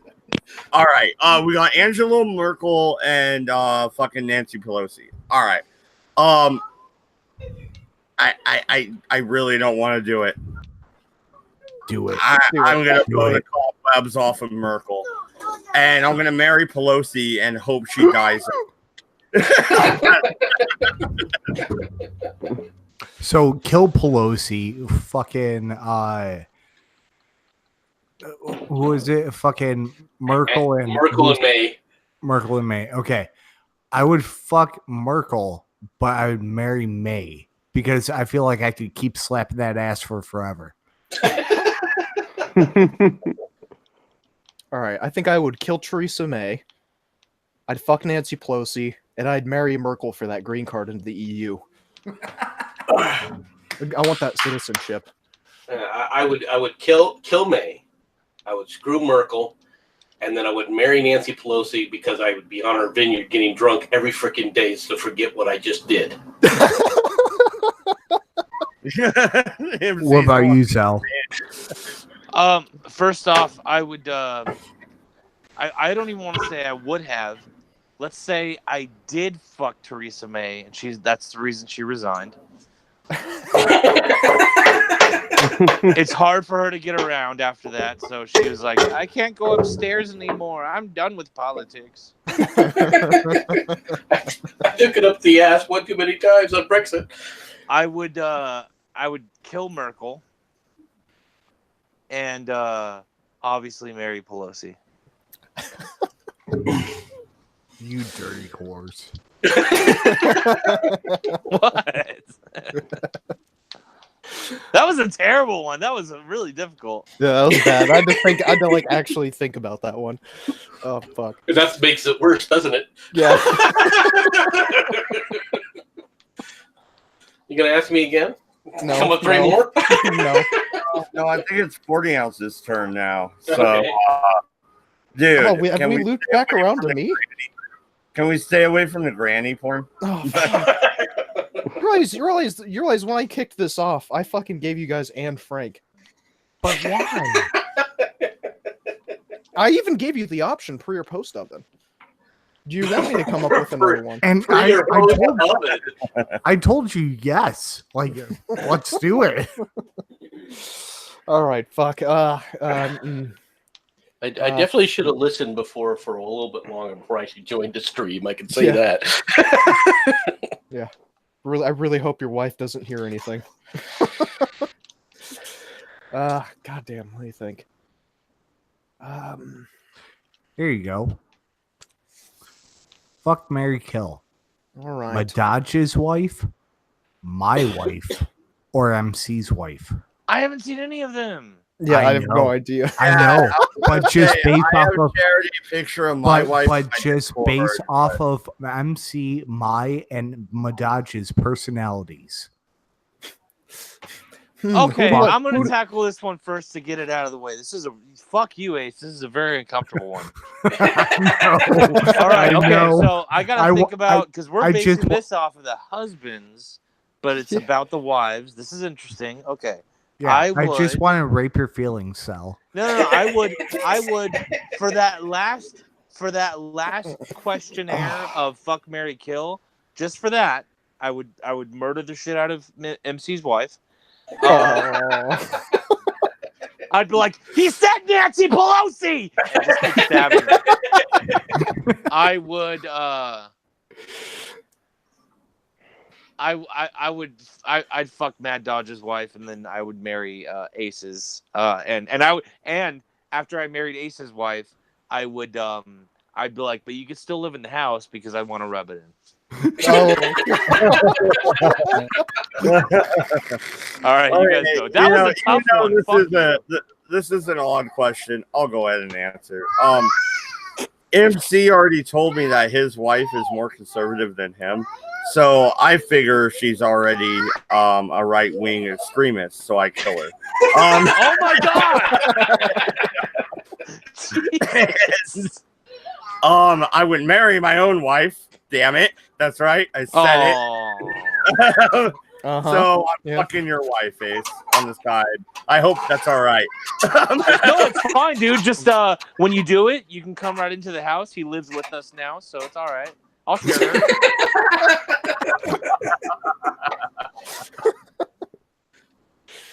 all right. Which one of you is a better friend to me? I think everybody's gonna kill his wife. Oh my god. Oh no! She's even more conservative than MC. I want to marry her. I'll marry her. I'll marry your wife, MC. Am I allowed to just fuck and then kill all three of them? No, that's cheating. It's cheating. This is getting pretty bad. All right, well, This is getting pretty bad. We might have to stop soon. What did she do? Let's see. I'll marry MC's wife because, yeah, she's conservative. I'll kill Mad Dodge's wife because I think she'll look pretty when she's dead. And What the fuck? That's the Jeffrey Dahmer shit. This is why I like you, Doku. God.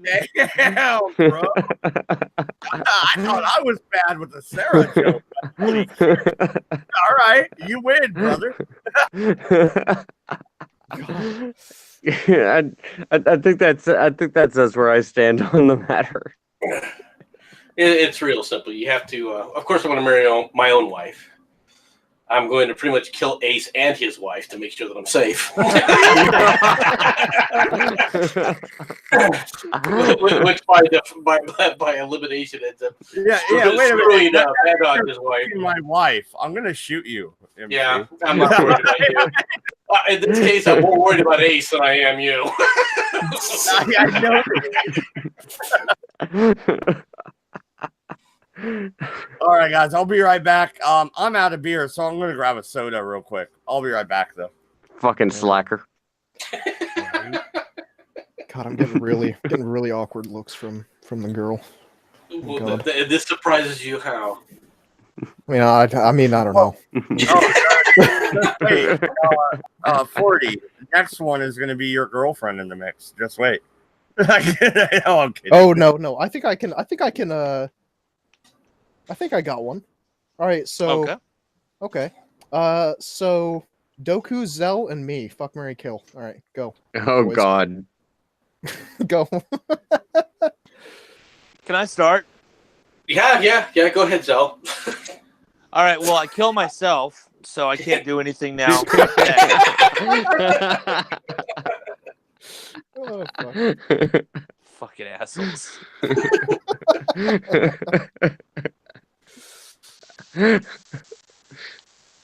Now, so let's see. It's 40 ounce, Zell, and who else?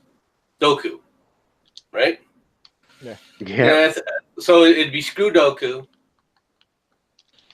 I'd probably have to kill 40 ounce. God and Zell, damn I don't know you well enough to, so I might as well marry your ass.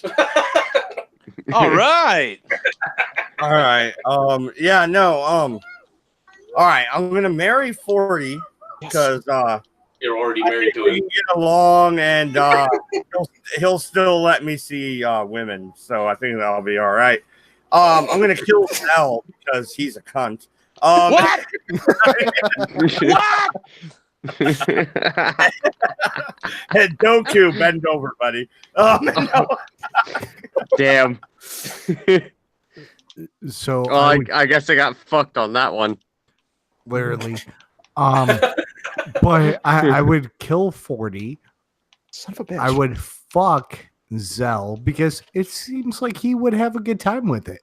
Like I would like high five him in the middle of it and be like, "Yeah, man!" And I would. It'd be like the straightest sex any two guys ever had. So you're saying you're gonna have the two-way dildo, right? Oh, Yes. No. Maybe. I don't know. Don't judge me. And then I would marry Doku only for his financial knowledge. That's actually that's actually very well done. That's a very Jewish decision, sir. You should know. You should know. No, gentlemen, I was the one that was outed as a Jew. Just to let you know. All right. We have a request from the chat. Goat Man would like to be included. So there's Goat Man. And I'll throw two other people here. So you got Goat Man. Here. Goat Man, Melissa, or Atima. Oh, okay. All right. I'm marrying Tema. I'm gonna fuck Melissa once because after that it'll be weird. And I'm killing Goat Man. You're just marrying Tima for her boobs. Let's be honest. Yeah, I pretty mean, much. I mean, yeah. Wait, who? I don't know who the other ones are. Who? Goat Man's in the chat hanging out. He looks like a goat. So would you like to fuck a goat? That would be your answer there. Tema has been a I know regular. who Tema is. Yeah. And then there was Melissa. Oh yeah, Melissa is Melissa. I like how fucking Atema pipes up in the chat going, "Nigga, I could cook and make bombs too." I think it's but Tema, can you make sandwiches? Because then you are real wifey material. You know what? I'm gonna have to fuck Melissa. I'm gonna have to marry Goat Man because everybody needs love, and you gonna kill Atema? I have to kill Tema because she just seems like too much of a threat. Kill her before she kills you. Are you intimidated by those boobs? No, it's the bombs. I'm terrified by her. I'm terrified by her bombs. You should be terrified by her bombs or Carl. Well, maybe a little bit of both. I thought about that when I said I would marry Tema. Wait a minute here. I might have No, it would have to be. I'd have to marry Melissa. I'd have to screw Atema. The Goat Man dies. Well, Yeah, I guess technically there are those scary stories about Goat Man chasing people and everything, but I don't know. I'm more terrified about being killed by some very, very large breasticles. What do you mean worried? Isn't that a dream? Well, I don't know what the other two look like. I don't know what the other two would look like, so I'm gonna do I'm gonna throw in my special card here and go. I would fuck the shit out of Atema, then marry her, and then kill her for her money. Damn. That was uni-centric. That was rather savage. I approve of this. Goat Man, I like this message. Goat Man seems like the kind of person that he would appreciate being sacrificed. While Melissa watched, she got turned on. I would fuck her and then go out of the woods and then marry Atema and be like, "Oh yeah, like I had a good night last night. How was your night?" God, I wonder how weird it is for Tema sitting in the chat hearing us talk about banging her. God damn it. You guys are horrible. She just said, "Kill me for money." That's adorable. Oh no, kill you for money? No, Tema. We're killing you for your dreads. The whole purpose of dreads is to have something to hold on when you're screwed. Wait, are you gonna scalp her? Oh God. I would like to apologize to all Indians. I do not connect you to Jesus or Doku. whatsoever. I Stop apologize. fucking I am apologizing very to the goddamn prairie niggers.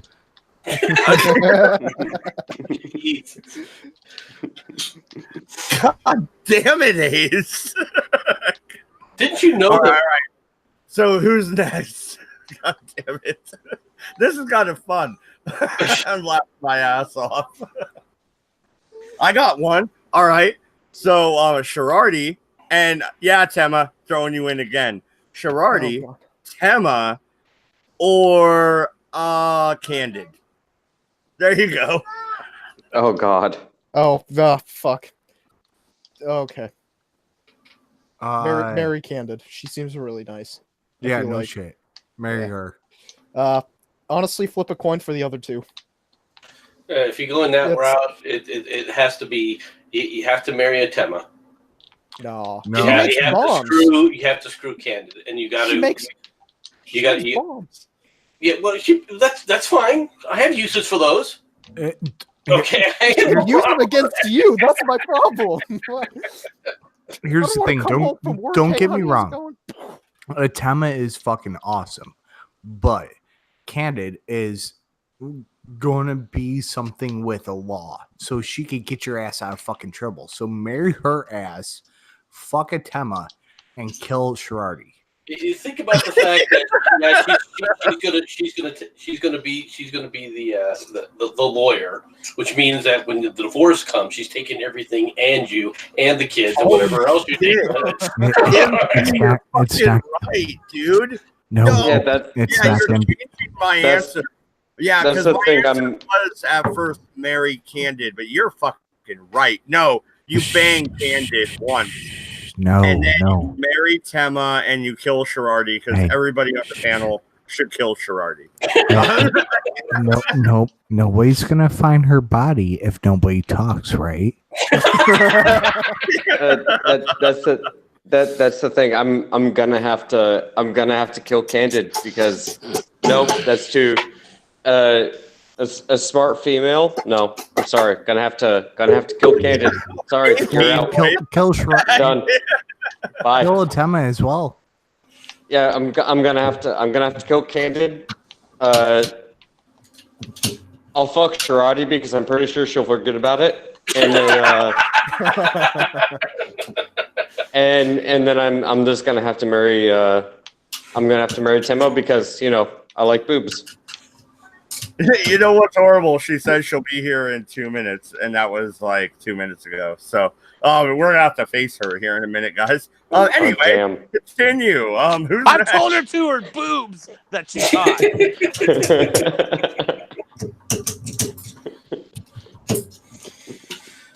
I think it's Bell's turn.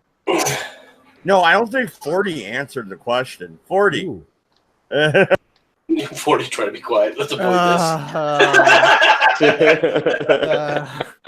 this. See, here's the thing. I don't want Tema to I don't want to go in my car one day and it magically fucking explodes. Well, if you take the gasoline out of the car, you wouldn't have to worry about it. No, it's the shrapnel and the nails that she's also planted in the body that I'm worried about. She seems as though she might be Irish from how she's talking about bombs. And never underestimate a female with very large tits. I know. Speaking of that, hi Tema. See, so it's far worse. It's little bits of broken glass with the nails and the screws. Okay. She's very well versed. Oh, did 40 just leave? Yeah, no, he probably can't hear her. Like, he couldn't hear me earlier. Oh, okay, there's 40. But no, half of us said we would marry you, Tema. You gotta be a little flattered. I'm a little confused too because you guys all seem like fucking oh my god, what the? She's scary all the time. So yeah, I was a little confused. I figured I'd be the first to die. Hey, I was the lovely one. I know that got rid of you very, very quickly and painlessly for your money. That's right. The killing me for money part I found particularly amusing. I love how you're talking about I did it from love. Chat. You're not expecting people to be somewhat skeptical. I like how we're just making fun of each other at this point. I won't lie, Tema. Like, I said partly that I would marry you because I feel like I could take those dreads and like choke you out a little bit. And Oh, damn, dude! I Actually, was just going to make a pillow joke about the breasts, but damn, dude. Sounds like a man of culture. yeah. So Tema, Yeah. you got yourself, Sherardi and Candid, marry, fucking kill. I'm just gonna kill myself. That solves everything. I don't have to answer anything else. That's a good answer. all right, so what's your new That's one? Zell's answer. What are we talking about now? Oh, the new one. I'm the one that said the last one. So, Well, no, Atema's new to the fucking hangout, so she should probably go first. Of like, what's the fuck, Mary Kill? Fuck, marry, kill. What's our list? Am I coming up with people? I'm sorry. I had somebody walk in and hand me things while I was trying to listen to everything. Yes. Hey, Come up we're with some pulling up random names. random names of 3 people, and then you have to decide which one you want to screw, which one you want to kill, and which one you want to marry. Oh, okay. I'm gonna really make you guys all very, very uncomfortable. Chuck Schumer, Jerry Nadler, and Bob Mueller. Oh God. Who's the middle one, real quick? God, you're Jerry just as bad Nadler as is the MC. chairman. He's the fat man. He's the fat man. He's the guy that was ignoring Candace Owens when she was dressing down Congress. He was recently in an interview during breakfast where he's we gotta keep going. He's the chairman of the Judiciary Committee for the House at the moment. He used to weigh close to 500 pounds, between 400 and 500 pounds, until he got laparoscopic surgery, and I still call him the fat man. What does that tell you? So I'm allowed to kill myself, right? No, wait. We gotta make it extremely. So I'm gonna make it easy. The loudmouth that you're referring to that I saw on Twitter, I definitely kill his fat ass. Yeah, MC, I said it. And the other 2, flip a coin. All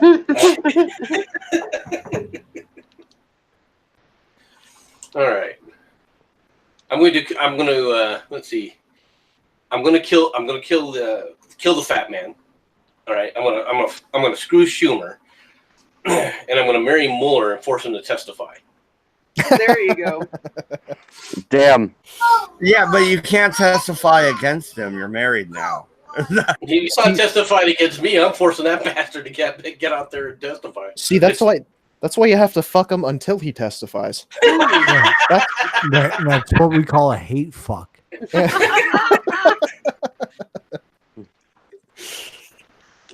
Just a healthy dislike. There's no hate. I got to agree with MC on this one. That's the most strategic way to go about things. Oh yes. Yeah, I didn't know you guys were streaming. you probably made, just to let you know ahead of time, you probably made a mistake. Yeah, you walked into well, fuck, marry, and kill. So I wanted to make it. The Mad Dog subsidiary of Eat, Pray, Love. Hey, can I make it super awkward for everybody here? Sure.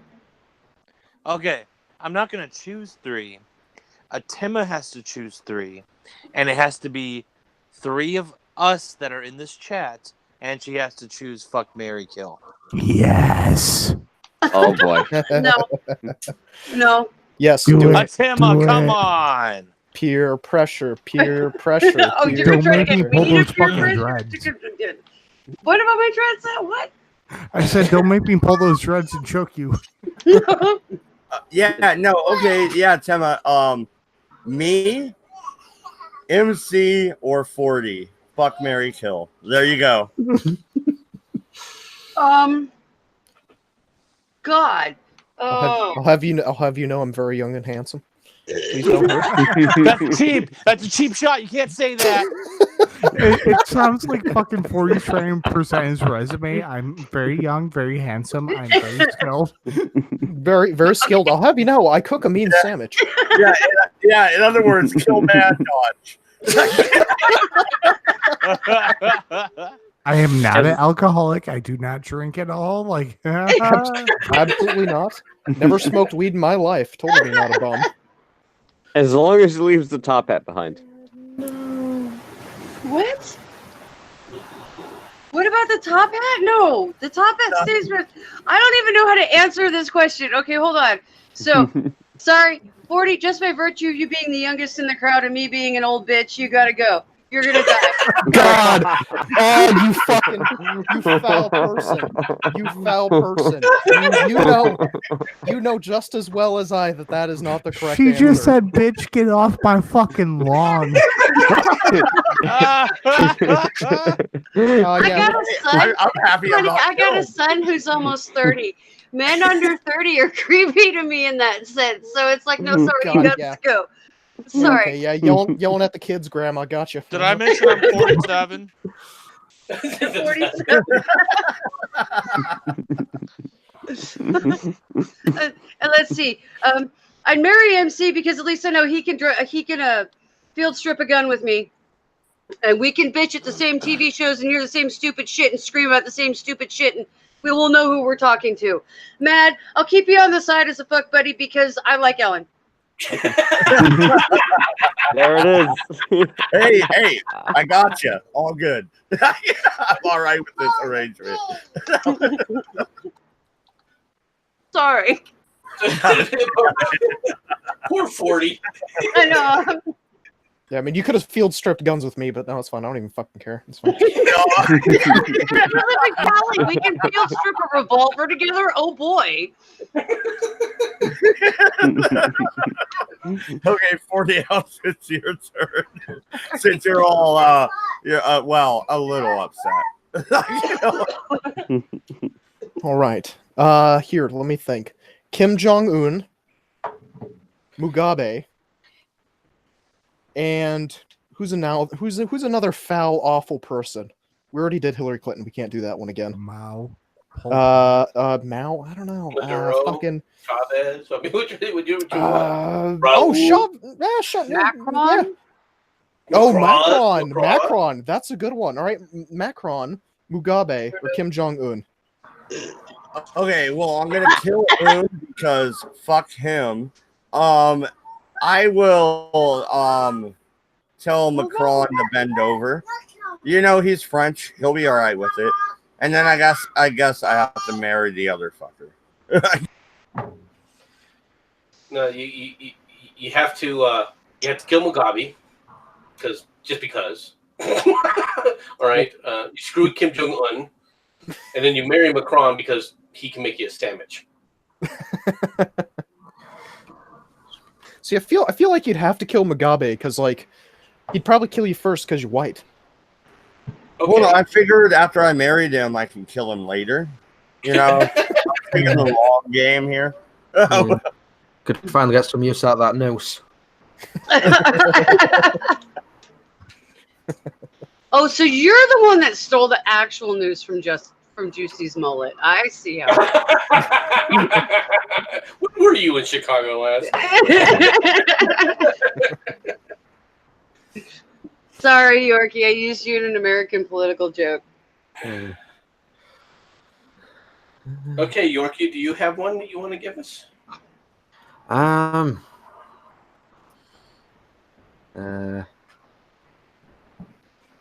Can't really think of any. They don't have to be bad.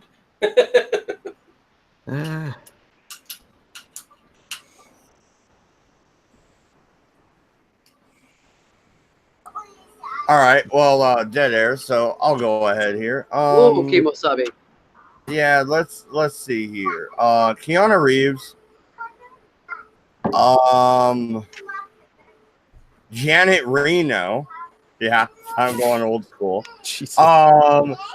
And Bill Clinton. Oh my God! Do I even have? Can I do this one first? Oh, yeah, go for it. Okay, well, first you're gonna kill. You gotta kill Janet Reno.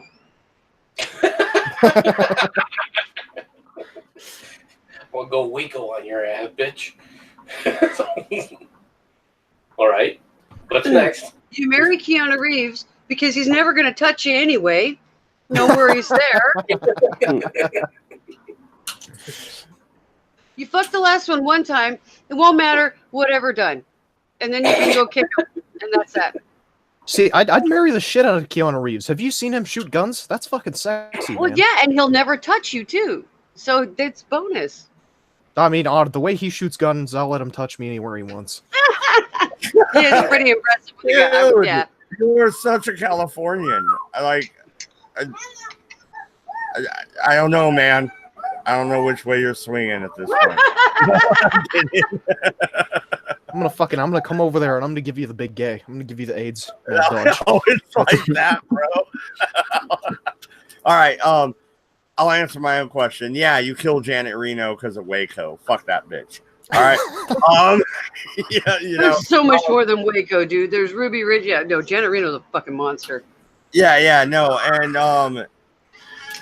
Keanu Reeves is weird. I don't know if I could live with him. So you fuck him once and you move on. Bill Clinton, he'll just disappear all the time. So I'll marry him. Well, no. You fuck him because then you're done because he's not going to remember you were there in the first place. So, you know, you won't even have to admit you were there. Yeah, but they'll probably pay you some compensation as well. This is true. Oh, you know what? I'm going to switch my answer. Yeah, marry Keanu Reeves and then fuck Bill Clinton. I'm There with you you guys. go. No, see, I'm gonna kill Bill Clinton. Kill Bill. Because hopefully, I'm using something that'll take his wife with him. Right? Oh, okay. So I'm going for the twofer. You know, you get one, you get the other one free. So you get Hillary and Bill both. All right. That leaves the other two. I'm gonna marry Keanu Reeves, and I'm gonna screw Janet Reno. Ew. God. Really? Why? Because I can't think of a more masculine-looking woman. Well, I mean, except for maybe Janet Napolitano. Okay, maybe Janet Napolitano. Close second. Actually, but what? I'm gonna say, with the Janet, is this before or after she died? Oh, this is obviously before. We're gonna kill her. Duh. Well, he said he was gonna. I still think cancer was too good for that woman. Cancer's pretty horrible, guys. I still think it was too good for her because she's not just known for Waco and Ruby Ridge. She's known for the most brutal ATF America has ever known. Agents that literally stomped kittens to death for playing with their shoelaces and horrible things like that. No. Yeah, but she was doing that at the behest of Bill. Mm-hmm. Don't forget that. She must have been a damn good fucking lawyer. Jesus. Oh, she didn't really seem to mind too much what she was doing. So fuck her in her neck. I really think she should have died of something far more painful. Like, Like one of your car bombs. Nephritis. Tell how you really feel. One of my car bombs. I never said car bombs. What the fuck? I mean, I can make a car bomb if you want me to, but I never said a car bomb. You're not helping your case. Wait a minute, Tema. I don't remember sending you to Anarchist Cookbook. Oh god. What the fuck? Oh god, you're just hanging yourself with your own dreads. Jesus. It's awesome, isn't it? Oh, damn. All right. He's still too young, man. Since this game is so much fun, let's go this route. All right, Marilyn Monroe. Oh God. O.J. Simpson. And Tom Cruise. Oh my God! What? Jesus Christ! I mean, obviously, we all have to kill OJ. It's another one of those get him before he gets you things. You know? No, it's Tom. You have to kill Tom Cruise. Why?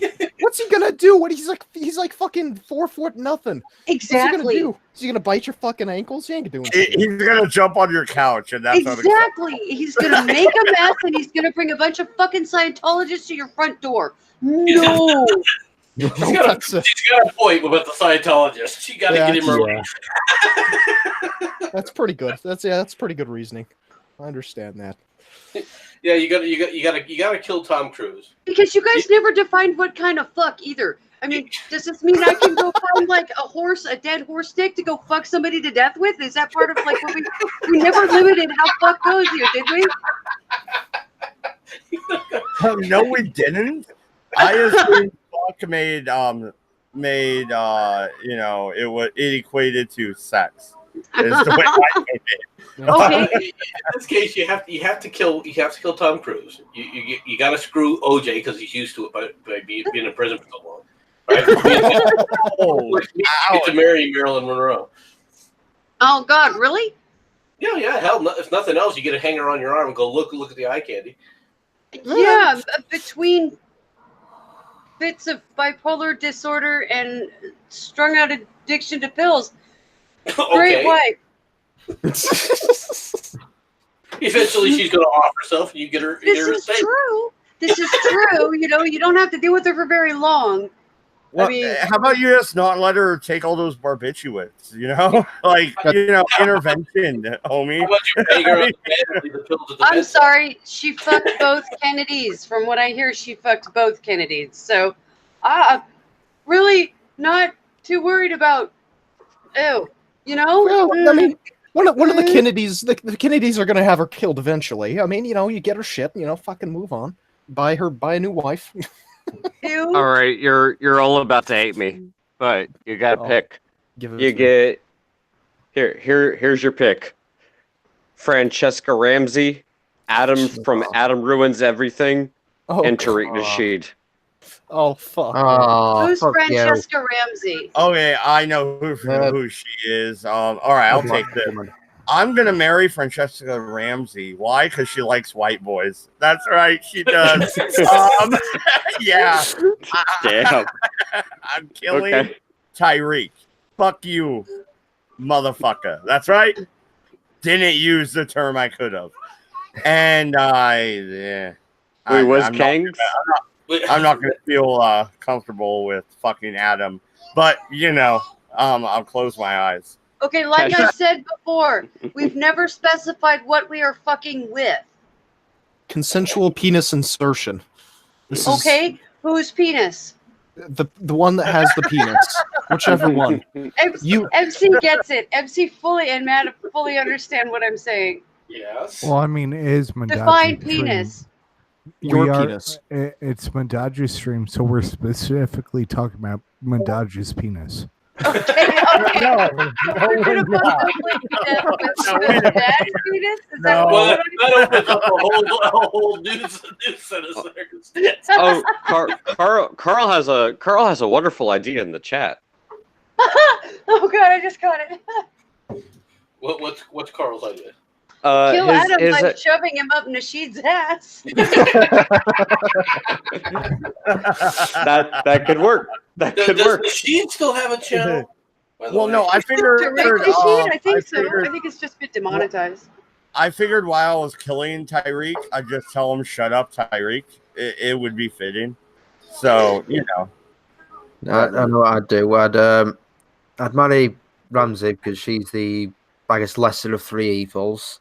I'd kill Adam because it's Adam, and I'd fuck Nareed just so he can remember that the white man's in charge.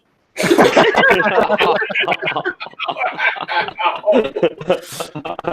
going to have to agree with Mad Dodge in this one, though. You kill Rashid or Tariq. You kill Tariq. You marry Francesca, and you do what you can to Adam. Is Francesca the one that Andy Worski did the rap about, the really cringe rap about? Yeah, that's the one. Yeah. Okay. Oh. Oh. Yeah. I know. I would probably get a divorce very quickly, but that out of the three, you got to marry her. I mean, come on. Yeah, but Temba doesn't. No, I don't. Make her call you Massa Thomas Jefferson just for historical reference. Okay. How about this? Milo Stewart, The chick Oh. from Queer Kid Stuff or Riley Dennis? Oh God, I gotta my run away from God. this one street. Like I'm way too old for this All right, conversation. I'll see you guys later. Have a good one. Yeah. You brought up Riley. Oh no, he's gone. He really left. So bailed. I don't know where he went. 40 did too, I guess.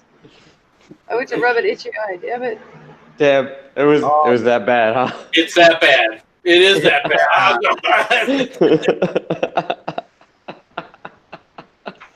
Yeah, I think I'm not touching that one, dude. That's no.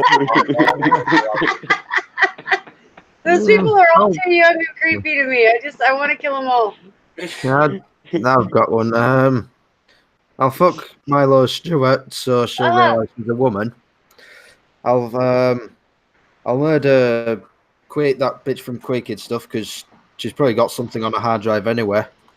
And I'll marry Riley Dennis just so I can be an abusive husband. Just walk up and hit him in his Adam's apple every day. You know what I'm saying? Just that. Fuck you. What, you don't like that? I'm going to hell. Damn, that one, like, dude. I think you killed it. I think I did. Dude. Yeah, I you apologize. I apologize for nothing. That's Okay, right. Don't crowd. apologize. All right. All right, no, guys. We went for a little while tonight. I think we're gonna go off there and hang out. What? Oh, you have one? You want to keep going? All right. Yeah. Fucking what's his name? Bill Cosby, Jimmy Savile, or Ted Bundy. Sorry, what was it? Ted Bundy, Jimmy Savile, or Bill Cosby. Okay. Cosby did nothing wrong. Yeah, said it. So I'll marry Cosby. I'm killing the Chimo from Britain, that motherfucker in the middle that you were talking about. And I guess I'll fuck the other one. I'm killing Ted Bundy. I'm marrying Bill Cosby. If nothing else, the roofies will get to me. And then, yeah, I guess I screw the middle one. Well, what else? What does a female brunette with blue eyes say about Ted Bundy being in the list? I don't know. What? I'm not sure either because he killed nothing but female brunettes with blue eyes. So, you know what? Can I kill two of them and just marry Ted Bundy because it sounds like fun? No, you have to fuck one of them. All right, we'll flip a coin. I can't remember who else it was now. Cosby, it is. Cosby. Yeah. You like that pudding. Hey, sounds like entertainment. Sounds like entertainment to me. Okay, so I guess you kill Bill Cosby because he's old and he's not going to be very much fun either way, other than, putting jokes at this point because he was kind of dotty potty when they started arresting him for the other stuff. Anyway, so whatever, you put the really old guy out of his misery. And you're left with Ted Bundy, and my brain just forgot the other person, so somebody tell me what it is. Who is that? It was that pedo from the BBC all the way back in the 70s. Oh, okay. Yeah, he has a funny looking face. I know who he's talking about. I know. Okay, so you fuck him with a 36-foot pole. I hear he's quite fond of helicopters. Okay. Well, no, you just fuck him with the 36-foot pole. You're done. Simple. Problem solved. And then you're left with Ted Bundy. I guess I'd have to. You're gonna marry Ted Bundy? Marry Ted Bundy. Sounds like a lot of commitment. Damn. Well, I'm kind of in agreement with Tim on this one. Well, you do know that Bundy was in a relationship, and he did not kill her or eat her. So Ted marrying Bundy never him ate might anybody. be the best chance. Ted Bundy never ate anybody, and yes, he had the same 3 steady. Oh, he didn't. Well, when you say eat, you maybe we're talking about 2 different things. Did I say eat?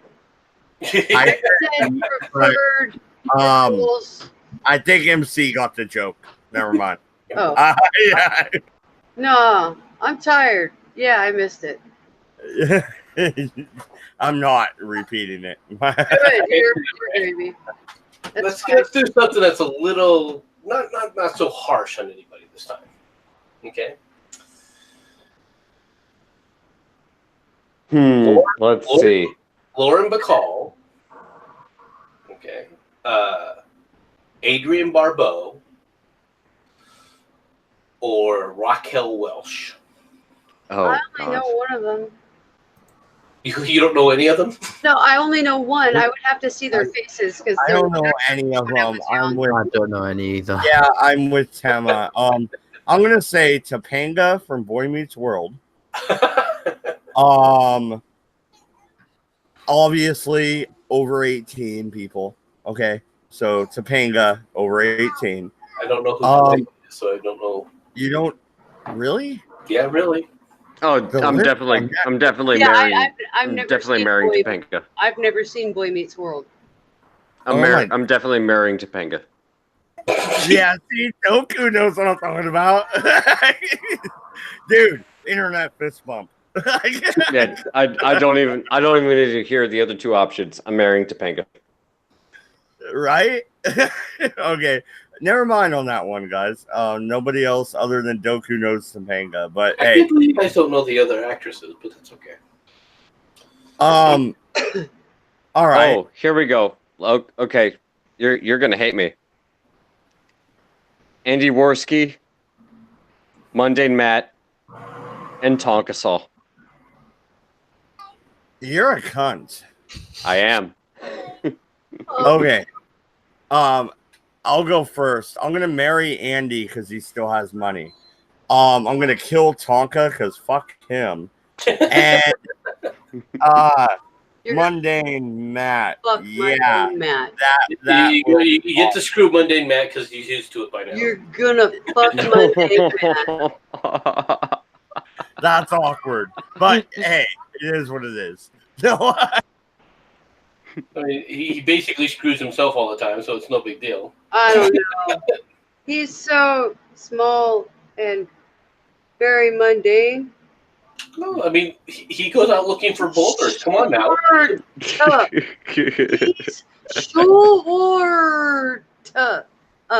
Anyway. God, that's a terrible list. Okay. I probably have to kill Andy Worski just to put me out of my misery because I'll be goddamned if I want to see anything else stupid come from that man's mouth. It has been 3 years. I have not seen him do anything worth watching in almost 3 years. So, I'm going to kill Andy to put everybody out of our misery. Damn. That's kind of savage. I like it. Well, you know, whatever. It's late at night. Whatever. Fuck it. Tonka, yeah, fuck Tonka because he's not going to call you back. There you go. Never have to deal with him again. Vamp, though, Tema. What? Vamp Candy. What about that bitch might show up at your door. And Hey, does she even still fuck around with Tonka? Last I heard, she does. I don't care. What's she gonna do if she shows up at my house? Ask you for I was trying to make it might be. I got you, Tema. Never mind. It was a dumb joke. I was I like, don't know. That sounds kinky, if you ask me. well, I'm like, everybody always says that they're gonna show up at your door, and I'm like, that doesn't scare me. It was a dumb joke. I thought it would be funny. I'm sorry. I'm that one person that it doesn't work on because even without a weapon, I make people that walk in my house turn around and walk back out if I haven't told them they've come back in without saying anything. So. Oh, I don't know. I just wanted to see you play with her nipples. Oh, wait. Did I say that out loud? What? Wow, Doku. Doku is sideways. Ace went night. Calm down, sir. I don't know. I don't know what you guys are talking about. I know you don't. Melissa. No, Matt, no. No. Well, unfortunately, guys, I'm gonna have to drop. So I will talk to y'all later. Well, no, I was thinking about wrapping this up and going off air anyway. So, yeah, no, we just had some fun at the end. And once again, free speech is really important. It doesn't matter if you endorse what we say. We're just joking 90% of the time. The other 10% is when we're doing real political commentary, and we do mean it. But when we do, I think you can notice. I believe that my audience is smart enough to notice. I believe you guys get it. We are a free speech platform. We will remain to be that way until YouTube takes us off the air. And when they do, we will move elsewhere and we will continue to do what we do. Because, you know, you can't kill free speech. Anybody want to kill anything or give their final comments? Go ahead. I'm pretty sure that it, honestly, if you don't know when we're joking and when we're not, I don't know what to tell you. It should be pretty obvious. But hey, to each their own, I suppose. Well, if you're offended by what I say, oh well. And if you ban me off of YouTube, oh well. I'm at the point where I'm just gonna start making content and looking at bizarreness. I have a million tabs open on my screen right now. I'm gonna pick probably excuse me, itchy throat. Oh, IMC. Pick maybe 1 or 2 articles and maybe read them because there's just so much to say. So I'm gonna start reading and I'm gonna start talking about it. No, and Tema, I look forward to you starting to make content again. I know you've been dark for a little bit, but I'm glad that you're back. And it's awesome. Yeah. So once again, we have that meetup hopefully later this month. Yeah. And I'm planning on live streaming that. So you'll see my ugly ass mug. And you know, you have a laptop, right? Because I don't have a laptop, and I can't. Not anymore. Not anymore. My motherboard died on my laptop. Then we're gonna have to work off cell phones. So we'll see how that shit works. If not, then we'll just hang out and have a good time. I think we should probably just focus on hanging out and having a good time. Absolutely. But no, everybody, I believe free speech is important. And if you notice, Tema joined right after we made half a dozen jokes about her. She wasn't nervous about that. She didn't care. She's a grown-ass woman and knows we're joking. And besides, her husband would kick the shit out of any of us anyway. Well, and also, I think that's kind of the whole point is, yeah, we're grown-ass men and women here. Who the fuck cares? If you can't take a joke, then, well, I don't know what to tell you.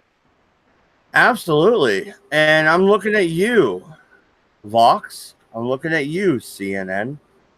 I'm looking at a bunch of other people, too, who probably know who they are. Well, Axios could kiss my ass because you know what? Soph ain't that much different from my Hung 3. So, fuck those people. There's nothing wrong with my little girl. She could be foul-mouthed, intelligent, all in the same fucking step. And it doesn't make her less of a person or make her a horrible fucking individual. It just makes her a smart kid with a sharp tongue. Fuck off. Sorry.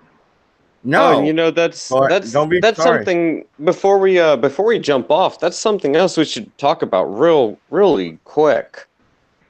Is it really that much of a big deal? Where if we're gonna be on the internet, we're gonna expose ourselves to the world. We're gonna say how we feel, and you know. What's up? I guess. Hey, Doku, we love you. What's going on, sorry. man? Yeah, sorry about that. Can you hear me? There you go. You were like all bubbly or robot-y. Oh, Night MC. But no, if we're gonna if we're gonna throw ourselves out there to the wide world of the interwebs and say how we truly feel and put ourselves out there, is it really that big of a deal? We know what we're doing. What are we on about now? Oh, free speech. Well, I kind of have an issue with the soph thing because she was 12 when she started this channel. And I know if my 12-year-old was left unattended with a camera, she would be the same way. And she would be making a lot of the same kind of comments, just meme related. They would be more directed towards memes because that's where she's interested. Oh, yeah, we got back to the freedom of speech thing. Okay, all right. I guess I'm back at the right time. Well, no, we're just kind of wrapping up. Tema and Doku are having a little conversation here. Go ahead, guys. I didn't get to soapbox it earlier, and I have a daughter that's not much different than Soph. And I'll be goddamned if I'm going to be okay with the local school investigating my family because they don't like what my kid says online. That seems a little fucking extreme. And that seems like my child, who's an American citizen, isn't getting to expend her rights the same way that other American citizen children are. Oh, yeah, exactly. Well, also, I think it's funny. Okay, let me get this straight. So this girl gets, like, censored as fuck, and they're looking into her family because of the fact she made some jokes about Islam. Meanwhile, that one kid that went viral years ago because he was ranting about how great communism is. He's not having his family looked into. He's not being censored. I mean, the kid's still active, from what I've heard. No, Desmond is amazing.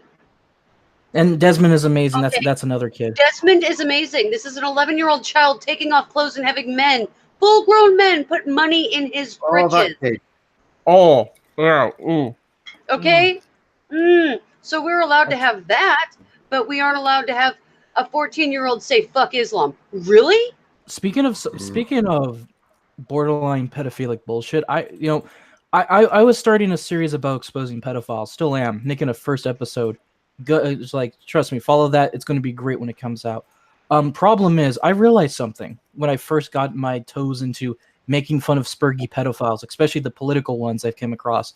It turns out YouTube is deleting the fuck out of anyone who's going after pedos. Yes. But pedos are fine. Especially political pedos that say that they want to politically advocate for the idea of fucking your kid legally. Hey, Matt, did you see there's a TV show that HBO has now? It's a teen show. What's it called?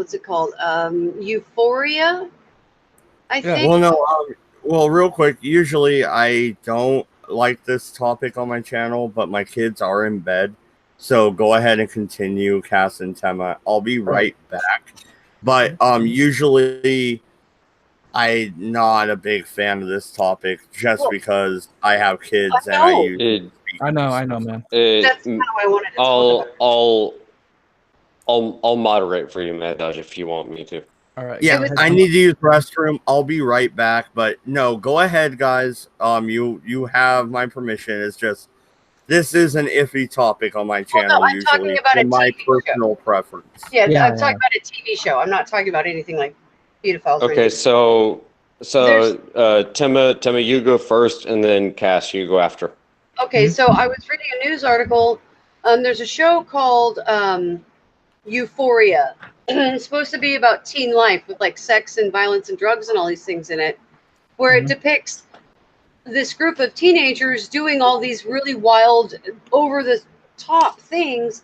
And the writer seems to think that, one, this is how most teenagers are, but they use young adult actors that are very close to actually not being 18 in the scenes as well. But it's all supposed to be teens. And there's like really violent sex scenes and all kinds of stuff in it.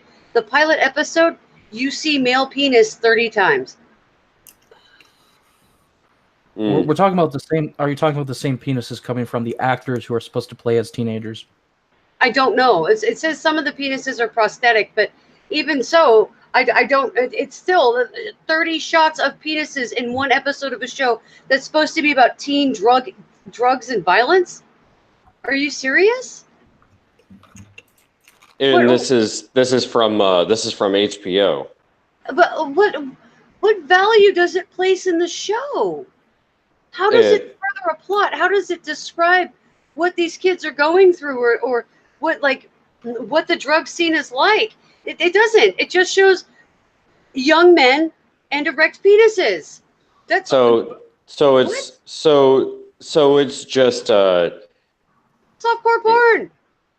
It's just trying to be Edgy. inflammatory or edgy. Yeah, inflammatory, edgy, or make people see things in a certain light. It's shock value. Let's be honest. That's really what it is. It's shock value. No, it's shock value that's going to inadvertently normalize people that shouldn't be having sex. And so Cass, what did you want to say? What I wanted to say is, when I got into this whole thing about hunting down pedophiles, and when I mean by hunting down pedophiles, I don't mean hunting down alleged pedophiles. I've made that clear with the show I'm building. I don't deal with that shit. I'm going after quite a few people, like those who are confirmed and those who are pedo supporters. And I come across a lot of them. There's a lot of maps and whatever they call themselves running around the internet because they're emboldened by the recent censorship.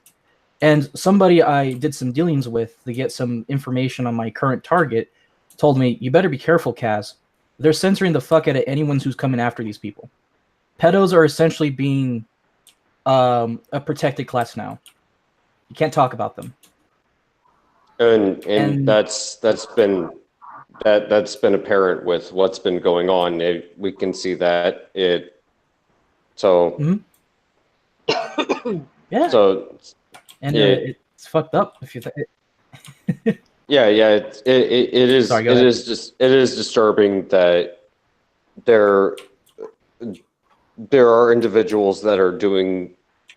They're engaged in certain things that we would look at as being completely abhorrent. I can understand that. The fact that there's a defense for these types of individuals. I find that very very concerning. It's not just defense. They're straight up. Sorry, I was going to say, I think Carl has the best not there, but go ahead, Cass. Just like the platform, while their opposite isn't. No, sorry. So, and yeah, I'm sorry for bringing up the whole pedo thing. I know that people here don't like that. Well, statistically speaking, you realize that there are more female pedos than there are male, right? And honestly, what I would argue is, it's just something actually, I've noticed. real quick, I heard you guys when I was gone. Delving into this topic because the only reason I am Tema has a point is because I realized this problem about the more female pedos comment. Tema has a point because a lot of the pedo apologists are female. They really are. That's another thing. Yeah. Well, look at how common it is to see women that do grooming and don't get caught or don't get called on it, but men don't. Well, all those women teachers sleeping with students and getting a year in jail, if that. Most of the time, it's like a couple £100 fine and a bit of community service, and that's it. That's fucking. Well, and honestly, what I find more concerning about the situation is that it's acceptable from one perspective, but it's not acceptable from another. And when you look at how it's viewed from the male to female or female to male perspective, there's a completely different dynamic. And I don't agree with that. Like it should be viewed the same way no matter what. It doesn't matter if you're male or female. I find this disturbing, and I find the idea of normalization. And this is something I wanted. This is actually something I did want to talk about, and I don't really want to go into it too much.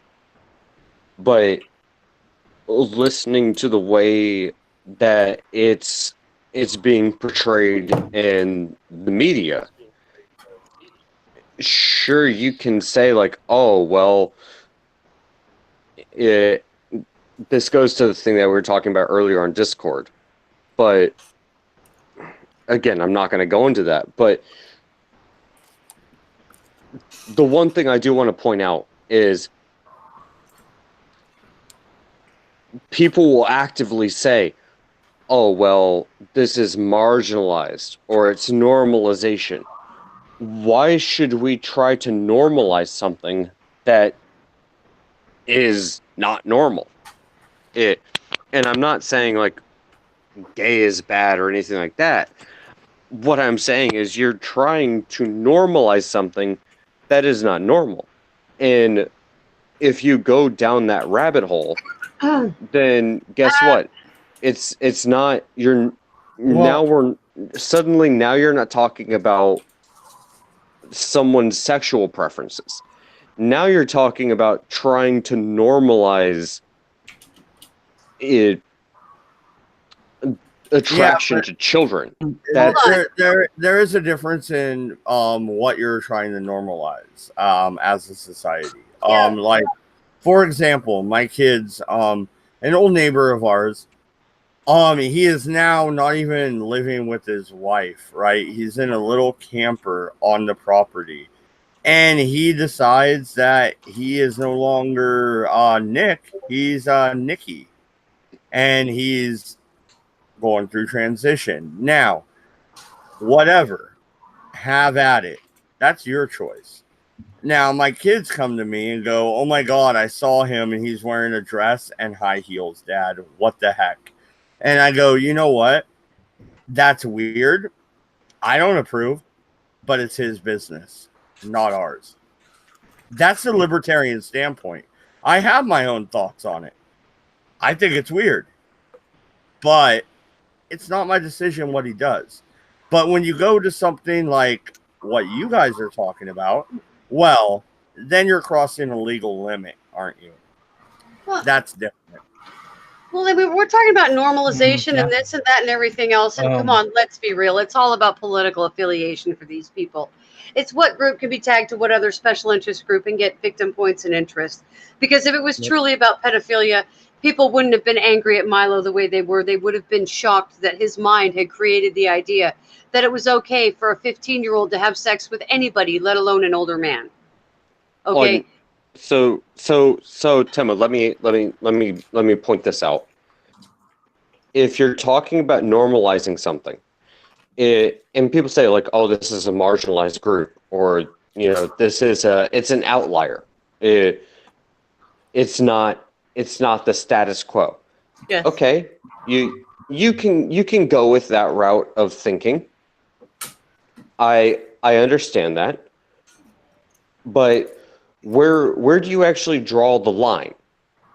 I don't like the idea of trying to normalize something that is, well, not normal. It is an outlier. It is something that is deviant. And you can call me whatever you want. You can say I'm intolerant or this or that. I don't care. What I do find disturbing is when things like pedophilia people start trying to advocate for normalizing things like that. Except for that the majority of humans are biologically driven to naturally be repulsed by pedophilia. It doesn't matter how much these fucksticks try to normalize it. Humans are not going to accept it. Just like we don't accept a non-monogamous culture. I don't know if anybody's noticed, but the quantity of committed relationships hasn't decreased across America.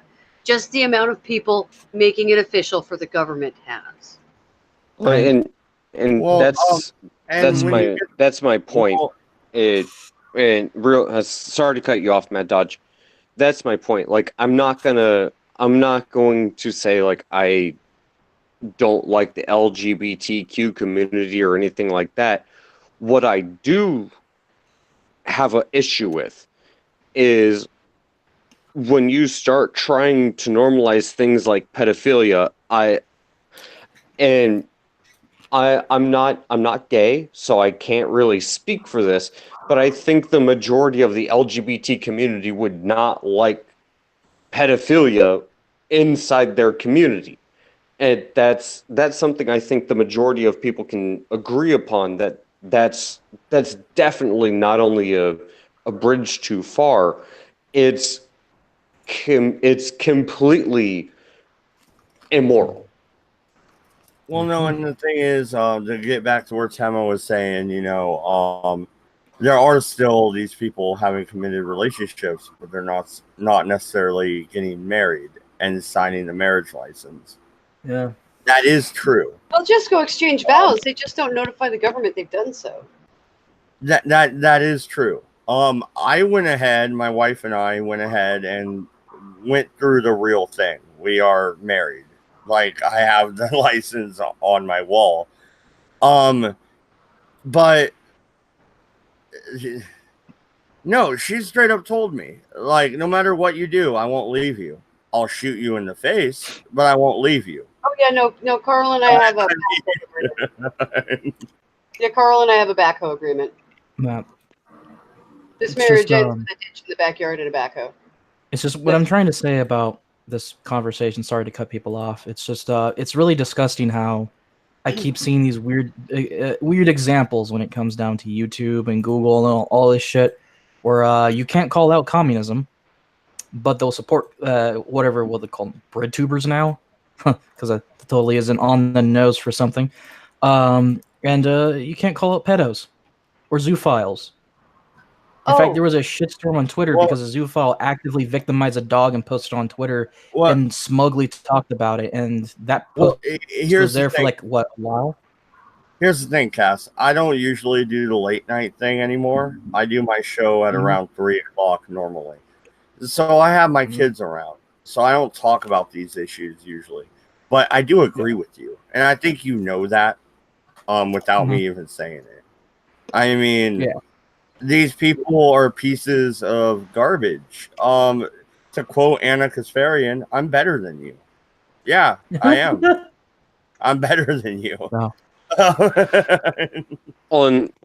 and that's the other thing. And I actually do have sympathy for the LGBTQ plus community in regards to these types of individuals, because it is a really bad look.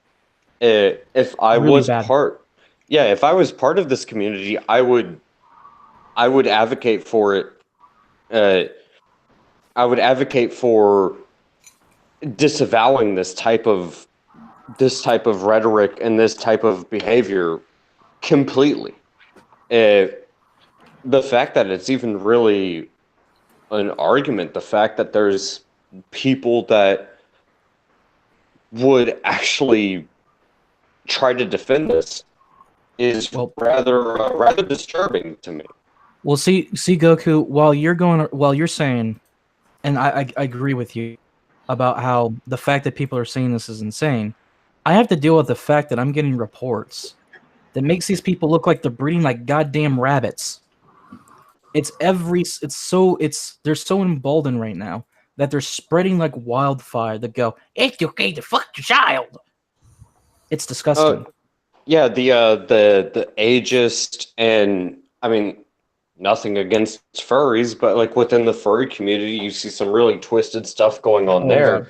Oh yeah. The fact that this is even a thing is, again, very disturbing. Like how the hell did we get here? Like, don't get me wrong, I'm just like Mad Dodge, I am a libertarian. What you choose to do, yeah, I agree to a point, but this is far beyond that point.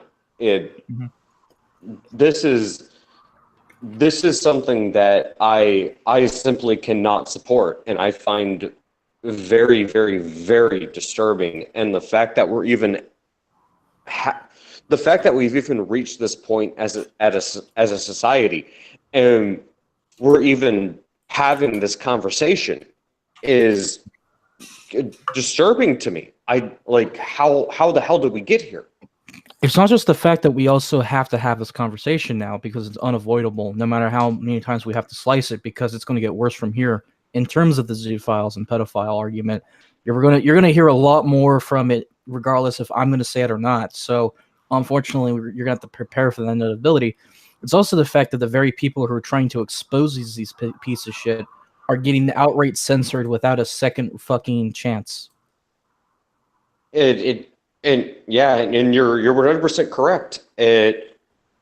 Well, no, and he is completely correct. And on that mark, I think we should probably end it because I think we kind of have said everything. We believe in free speech. We don't believe in doing illegal acts. And freedom of speech goes both ways. They could talk about this stuff. And Cass has the right to report on it. Right? And I would say this, Mad Dodge, before I guess you could consider this my final thoughts. There is a moral stance. People who have a moral compass know right from wrong. They know what is or isn't good, or what you should or should not do. And I fundamentally believe that at the end of the day, you do know what is right and what is not. You know good from bad. I know I should not kill people. I know I should not do certain things because I know it's immoral. I know it's incorrect. And that's not the evangelical nonsense bullshit where it's like, you know what, if you're gay, that's fine. I don't care. But when you look at someone who... Well, no, and even trans, like I said, my kids were coming to me, and I had to look at them and go, you know what? I think it's weird, but it's their business. But at the and that's my thing. And that's what I'm trying to say. At the end of the day, you know right from wrong, and that's what I think is being misconstrued with our society. Is there is right and there is wrong, and that has nothing to do with what your sexuality is or anything like that. But it has to do with how you conduct yourself and what you choose to do.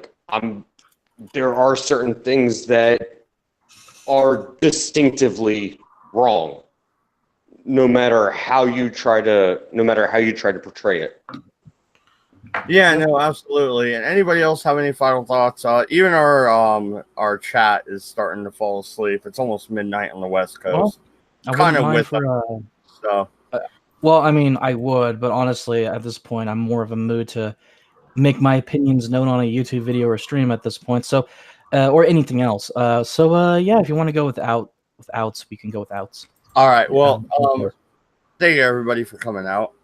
We talked a little bit about free speech. We had a little bit of fun. That was funny. And I liked Temma's sense of humor, considering she joined right after the entire panel said we would bang her.